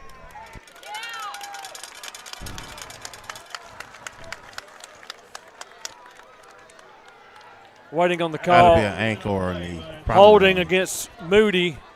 They'll be penalized 10 yards from the spot of the foul. Will be 3rd down. Special thank you to ATI Physical Therapy. ATI Physical Therapy is proud to support Springville High School by providing our athletic trainer. He gives our student athletes the highest probability for a successful return to competition after an injury. Oak Grove leading ACA late, 34-9. Looks like they're going to be clutching a playoff spot. Good for Oak Grove. I know your dad's smiling. Yep. You never know what happens when you get into the dance. Just like Coach Gaines has always said, just get me there. Yeah. Any kind of magic can happen. So it's going. So they're still showing 1st down on the marker. So I guess he made the 1st down, and with the penalty. Now they're telling it. Yeah, Jake's saying 1st. Was that last play? What? It was 3rd down. I think he Okay. made the 1st down, but I don't. Again, I don't know when he threw it. Yeah, I think 3rd down is the right call. High school rules is not the same as college or pro. They're a little different. I get that, but so it's 3rd down.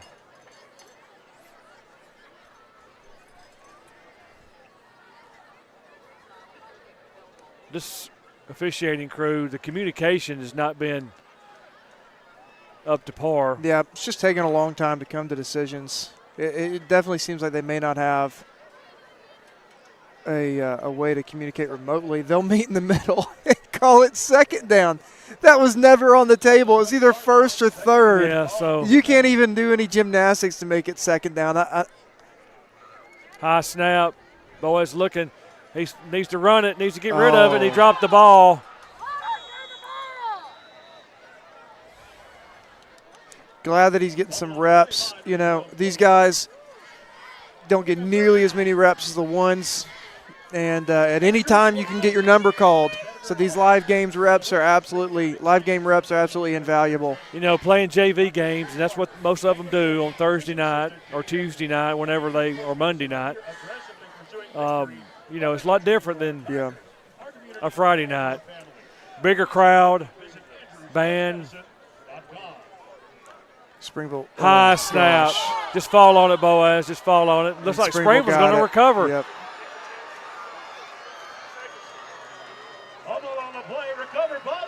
So I don't know who the center, but they'll get it corrected. The O-line coaches will talk to the center on that, and they'll get them over on the sideline and start practicing. Of course, when Charlie is 6'4", it's a different target. And Boaz, they have him listed at 6'1". 9 minutes, 6 seconds to go in the ball game.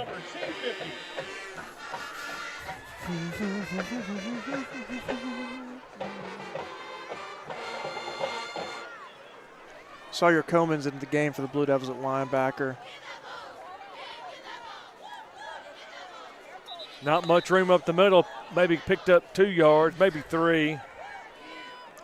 Jonah Williams trots on in for the Blue Devils as Caden Copefield jogs off to the sideline. We'll try to get the next week, try to start looking at the playoff picture, who Moody might be hosting at the Bill. Ryder Hickson in as well, trying to get all these names. That's right, we're going to make all the mamas and daddies. Yep. And little toss over there to Trig Murdoch.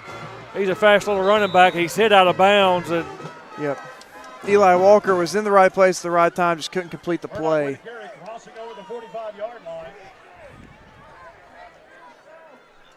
See where they mark him.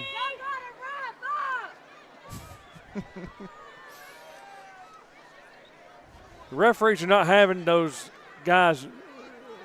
They were talking, and the guy was trying to tell him, well, I'll handle it. So big third down for Springville, 3rd and 1. Let's see what they. I bet we get a fullback up the middle.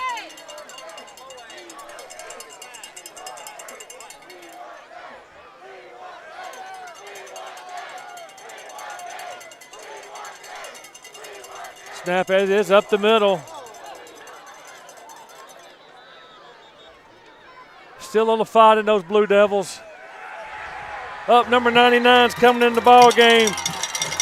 Davian Smith. He's a 5'11", 275-pound senior. The cheerleaders were saying they wanted him in the ball game, and Coach Gaines heard it. Coach Campbell heard it, and he's in the ball game. Davian Smith, let's see, he's lined up right over that center. Let's see what he does.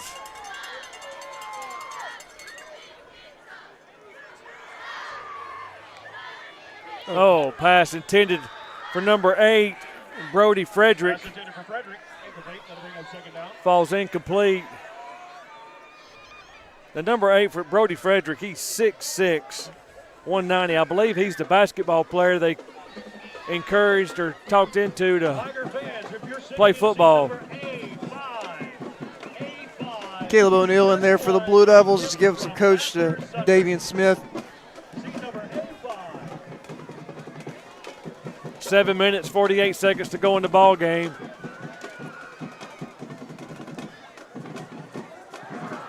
Oh, the late pitch. And he goes down the sideline, find a little running room.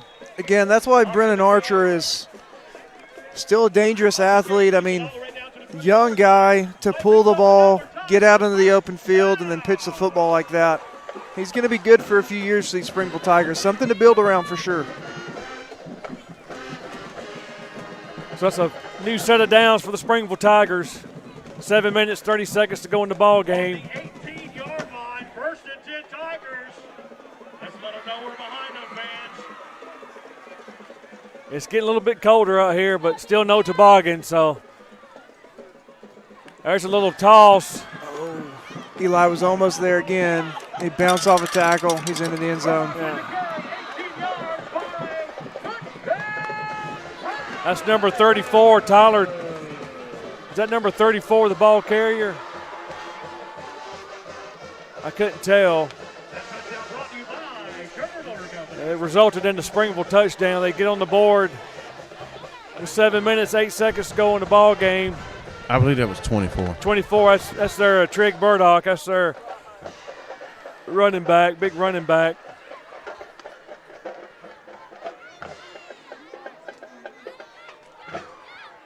Snap, place. Oh. He missed it. It's a live ball. It's a live ball. He's going to throw it. And it's that's a fire drill right there. I don't know what happened. He kind of. It's like the ball just got stuck in the ground. Yeah. Kick. Decided not to go for it last minute. Oh, looks like the kicker may be. Well, never mind. Looks fine now. There's the replay. He picked it up before he. Oh, it was a bad snap. He couldn't get it set. That's what happened. And the kicker tried to kick it again. Yeah, wow. It was a decent snap, just wasn't handled well, and he tried to recover it, and then it's fire. 7 minutes, 8 seconds to go in the ball game. 49-13 is your score. Bravis tried to get into the football game, and so did Josiah. The run out into the huddle, and coach just points back to the sideline. So Oxford still leading Clay Chalkville 21-10 with about 4 minutes to go in the ball game. 34, Caden Mitchell in for the Blue Devils. The 16, Zane Leonard. I think they're putting their hands. It's like 30 team in. Yeah, Juju Hill's in there as well. Wiley is counting down his guys. It's got to be difficult completely changing the personnel like that. Isaiah Hatch as well. Looks like they got Juju Hill back deep to receive with Kevin James. Caden Cofield trying to get a lot of people. Yeah. Make sure we don't have 12 out there. We do have 12, so.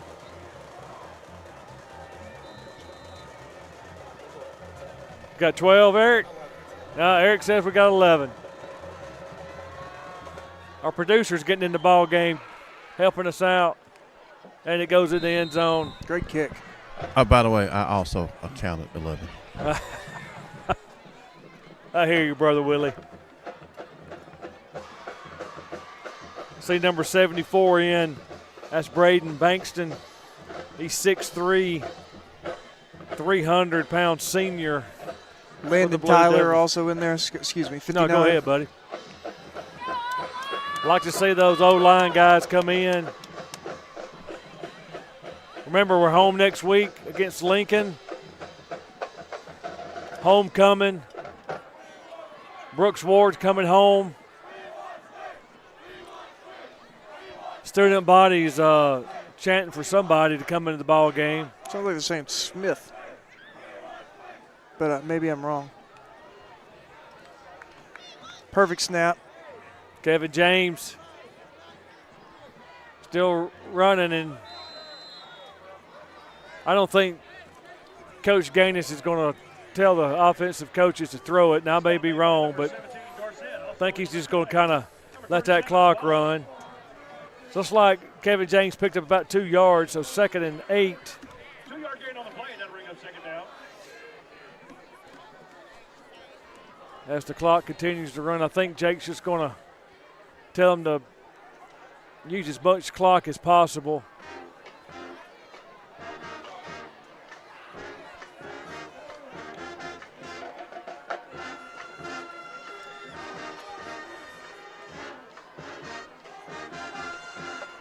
Boaz Thornton waiting on the snap. He takes it. It's Kevin James again. Look, there goes Kevin James. Man. There goes Kevin James. Kevin James is down the sideline. Kevin James breaks another tackle. He's still up. Kevin James is still going. There goes Kevin James. Go, Kevin James. Finally brought down. Yep, flag on the play. Guess who? Our best bud found something. And with 6 minutes left to go in a 49-13 football game, he'll make sure to leave his mark on it. What a run from Kevin James. I mean, talk about getting through the line of scrimmage, breaking tackles, and weaving around. There's almost no one that wants to be in the end zone more than him. Springville had a player fall over there. He's on the sideline with his leg up. Yeah, he's about 2 yards from the sideline with a cramp. So they're called Moody for holding. I believe that's what's the call.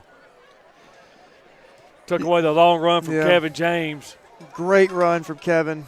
Yeah, maybe take away the outcome, but not the effort in the play. Even though you got a big lead, Coach Gaines is still coaching because he's getting on the person that had that holding call. Standard he is is not standard. happy. I try not to be the we'll see. We're going to take a quick break, a quick timeout. You're watching Moody Blue Devil football on the 411 Network. What? How is that a flag? He landed on him after the sack. That's roughing the passer. What if he hit him high? Roughing the passer. And low? Roughing the passer. Well, what if he tramples him and then he's like, oh no, and he tries to go back and he tramples him some more and he's like, I'm so sorry. Wait, what? When roofing problems arise, homeowners only have one question: can you help me? And at Revolution Roofing, the answer is absolutely. And we'll help the right way. That means a free roofing evaluation, quality workmanship on the project, and open communication throughout the process. We're also licensed and insured and provide a lifetime warranty on all new roofing systems. Plus, Revolution Roofing is a local company. We live and work in this community, so we are always around. Contact us today for a free evaluation. Welcome back to the 411 Network. 1st and 10, Blue Devils. It's another Arbor's first down. Hands off to Kevin James again. He's right up the middle. He runs so hard, Brett. He does. He's going to get his. And in comes number 30, Juju Hill, to replace Kevin James. Give him a break. All the players are excited. You know, they put Kevin James in at a critical time in that Leeds ball game. Yeah. Man, he's somebody you can rely on. Yeah. He's going to make the right play. He's going to give 100% every time he touches the football. So, second and about 3. Hands it off. Another flag. And we're going to get another flag.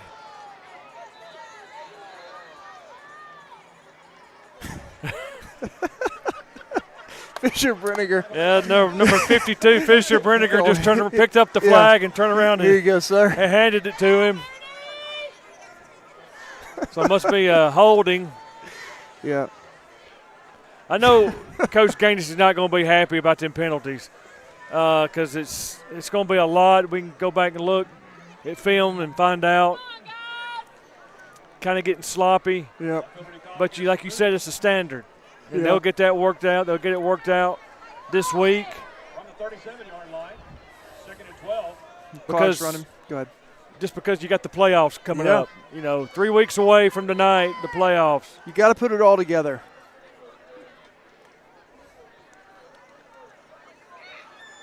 There's Juju on the carry. Also, it's the hole pretty hard. 66 for the Blue Devils. Number 66, Daniel Baker, runs into the field.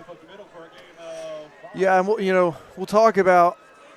I don't know about you. I definitely think something happened in Helena where the Blue Devils just took a turn. Yeah. And it seems like they started clicking. And I know that we'd come off a couple of defensive shutouts and they scored in Helena. But on both sides of the ball, Moody just looked like they were operating at their highest potential. And they've been keeping that up. I agree with that. High snap. That's Juju again on the carry. You know, we lost an early game to Oxford. Tough game to Oxford. And I think that if we play like we played against Helena, against Oxford, that could have been the difference in the football game. Just really started to click. Yeah. And, you know, one of the last missing pieces that we're seeing is just a lot of dirty laundry on the football field. And that's something that the coaches are going to work hard to square away before the playoffs get here. That's right. 3 weeks from tonight, we'll be hosting at the Bill, first round of the state playoffs. So again, if you are sponsors that bought commercial packages this year, if you reach out to Kenny Burke or send an email to the 411 Network at sccboe.org, we'll give you all that information. So it's 4th down. There goes Kevin James. He breaks off the left end. He's still going down the sideline. He's still going. Kevin James. No flags. Yeah. And that was a 4th down run, and he picks up the first. It's like every time I'm surprised, but I don't know why. Yeah. He's going to do something like that. Yeah. He's going to bounce off a tackler. He's going to stay up when he should have went down. He thought we were getting the replay, but we may have already seen it. He's just a tough runner. So will Moody, punching in here, being up 49-13. Well, you got to play the football game, and do. they don't have a single starter in this game. So, you got to play the football game, hand it out. You're playing against their ones on defense. It really becomes their opportunity or their responsibility to stop you. Kevin James on the carry. He's just going to walk. But He who's runs stopping? over a man. Kevin James is in. I mean, and there's a late flag on the play. Another late flag on the play. Probably celebration. No, it was over on the left. There's some jawing back and forth with the with a receiver and a DB. And man, Kevin James, we'll focus on the good. Kevin James is a huge play. Again, we have all of our twos, all of our backups in the game. It's not running up the score. It's not showboating. Just line it up and play the football game. At some point, it's the defense's responsibility to stop you. Well, there comes some of our ones back. Because they're on the extra point team. I didn't see the penalty. Yep. Looked like it was unsportsmanlike on Moody.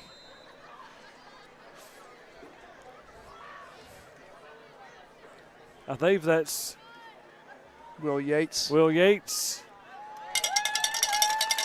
minutes and 24 seconds to go in the ball game. We're going to take a quick break. Your Blue Devils lead 56-13. You're watching Moody Blue Devil football on the 411 Network. Are you looking to purchase a property? We can help with that. Looking to buy land or investment property? We can help with that. Looking to list your property? We can help with that. We are Exit Realty Crossroads, and we are here to help people buy and sell real estate in the central Alabama area. Our local and knowledgeable agents are here to help you through every step of the process. Go Blue Devils.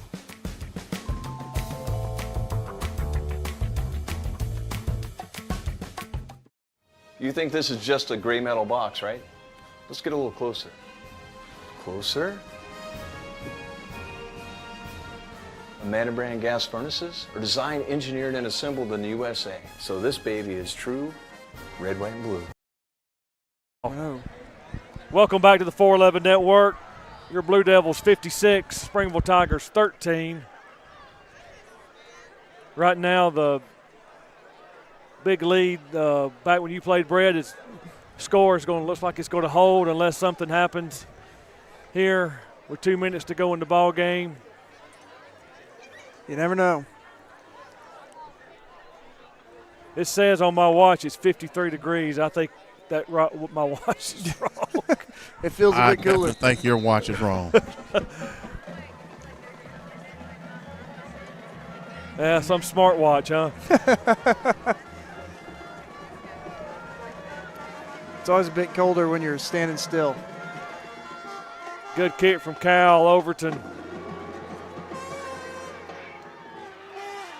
He's got some run lane down the sideline. Cal, he slows him down. Yeah. Finally brought down. With the return across the 30-yard line. Is that Caleb Gorey on the tackle? 37. Yeah, I think that is Caleb Gorey. A lot of new faces in on that defensive line. So they're in our Moody territory on about the 28-yard line, it looks like. Hang on, let me see. Yeah, 28-yard line. Donovan Dennis in. Braden Hickson in. Mason Courts is in. 2 minutes, 9 seconds to go in the ball game. People are already heading to the exits. Again, homecoming next week.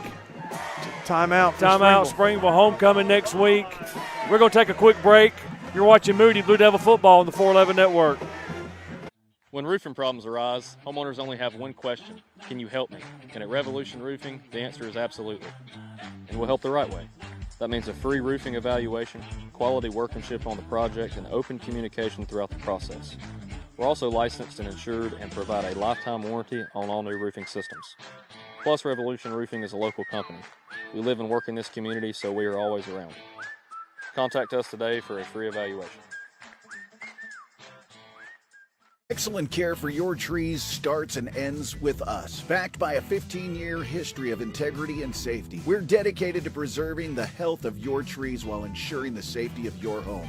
Advanced tree care requires experience and expertise. That's why our team of experts, led by an ISA-certified arborist, specializes in pruning, tree removal, disease treatment, and preventative maintenance. Enjoy your trees for years to come. Call the arborist. Welcome back to live action.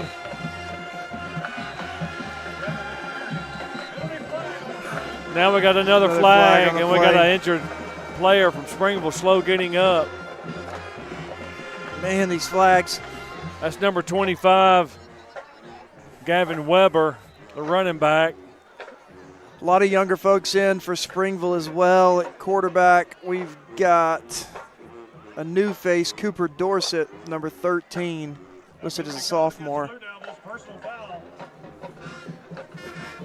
Still getting a little chippy out there, and that's something Coach Gaines will clean up next week.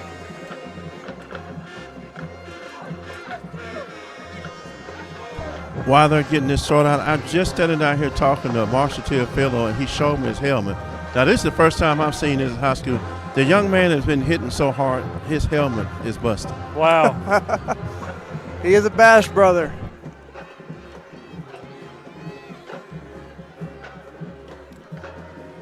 He needs to keep that helmet and one day show it to his grandkids. Amen.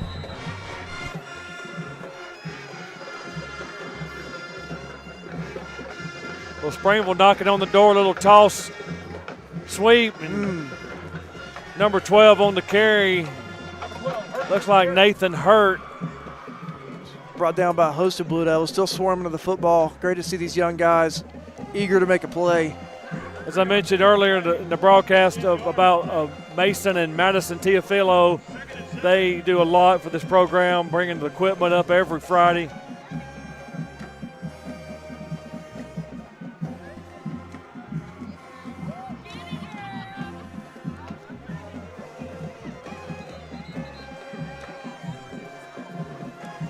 Another penalty or another whistle.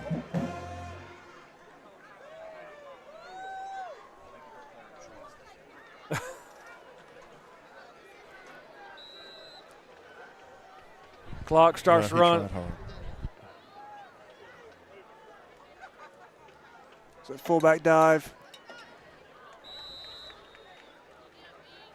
Number 40, Hill with the carry. Looks like he picked up maybe 1 yard. No, number 71, Ethan Evans coming in for the Blue Devils.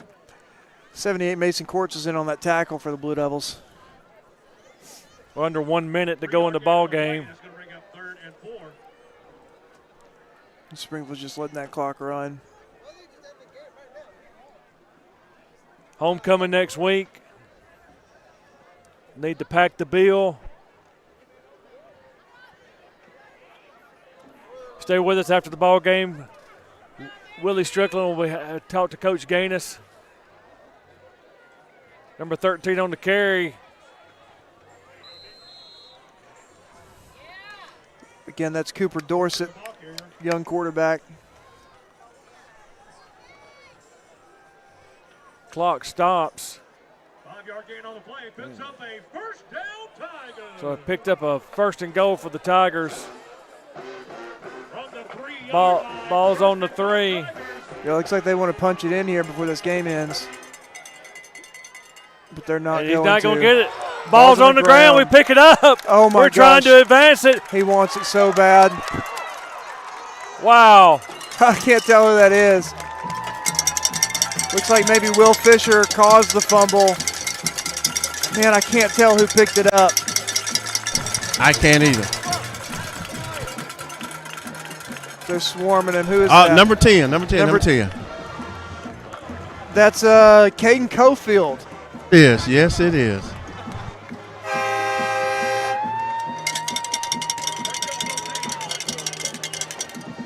That's the end of the ball game. Your Blue Devils are Region 6 champions. Have that number 1 seed that they'll be hosting November 8th at the Bill. We do not know the opponent yet. First time in 20 years. First time in 20 years we captured that region championship. Stay with us as Willie will be talking to Coach Gaines, get his thoughts about tonight's game and talk about next week's homecoming game against Lincoln. Lincoln's having a tough year, but you can't take anybody lightly.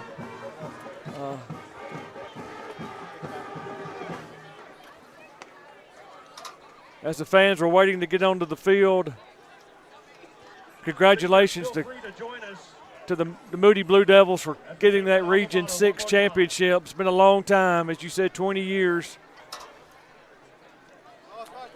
Remember, folks, Brooks Ward is coming home next week's game all the way from Utah. Let's go to Willie Strickland down with Coach Gaines. Coach, 87, 94, 2004, and now 2014. Region champions. What a big step in going into the playoffs. Yeah, I'm excited about.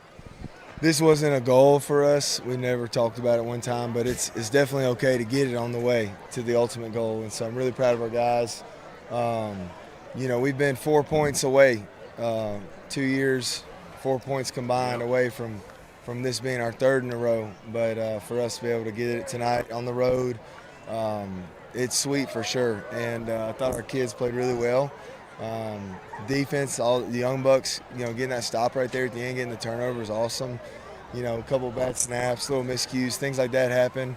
A lot of that was their first time playing on Friday nights. But overall, man, just really proud of the way our guys played. And we just, the emphasis for us moving into next week and then really to the bye week is just going to be getting healthy for this run. We're set up in a position. The North, and us included, but the North is up for grabs. And so it's time to, get ready to go make this run. But we got to get healthy. And but yeah, I'm really proud of our guys. It's a big accomplishment. Well, a part of that run, the last regular season game next week, and homecoming against the Lincoln Golden Bears. So we're going in healthy. And what are you going to tell your team as we get ready for that this week? Yeah, what's great is Leeds week. Make it about us. Don't talk about them. Talk about us. And then you got another team. They're struggling. I think they're 0-8, 0-9 going in this game. But for us, it's because if we're going to change week to week, we're not who we say we are. We got to get about us. We got to play to our standard, and hopefully it's another good game where we can get a lot of guys, reps. But it's football, and it's high school football at that, so anybody can win any Friday night. So we got to have a great week of practice and get ourselves ready to go. And like I said, get healthy, get ready for a fun November, I'll tell you that.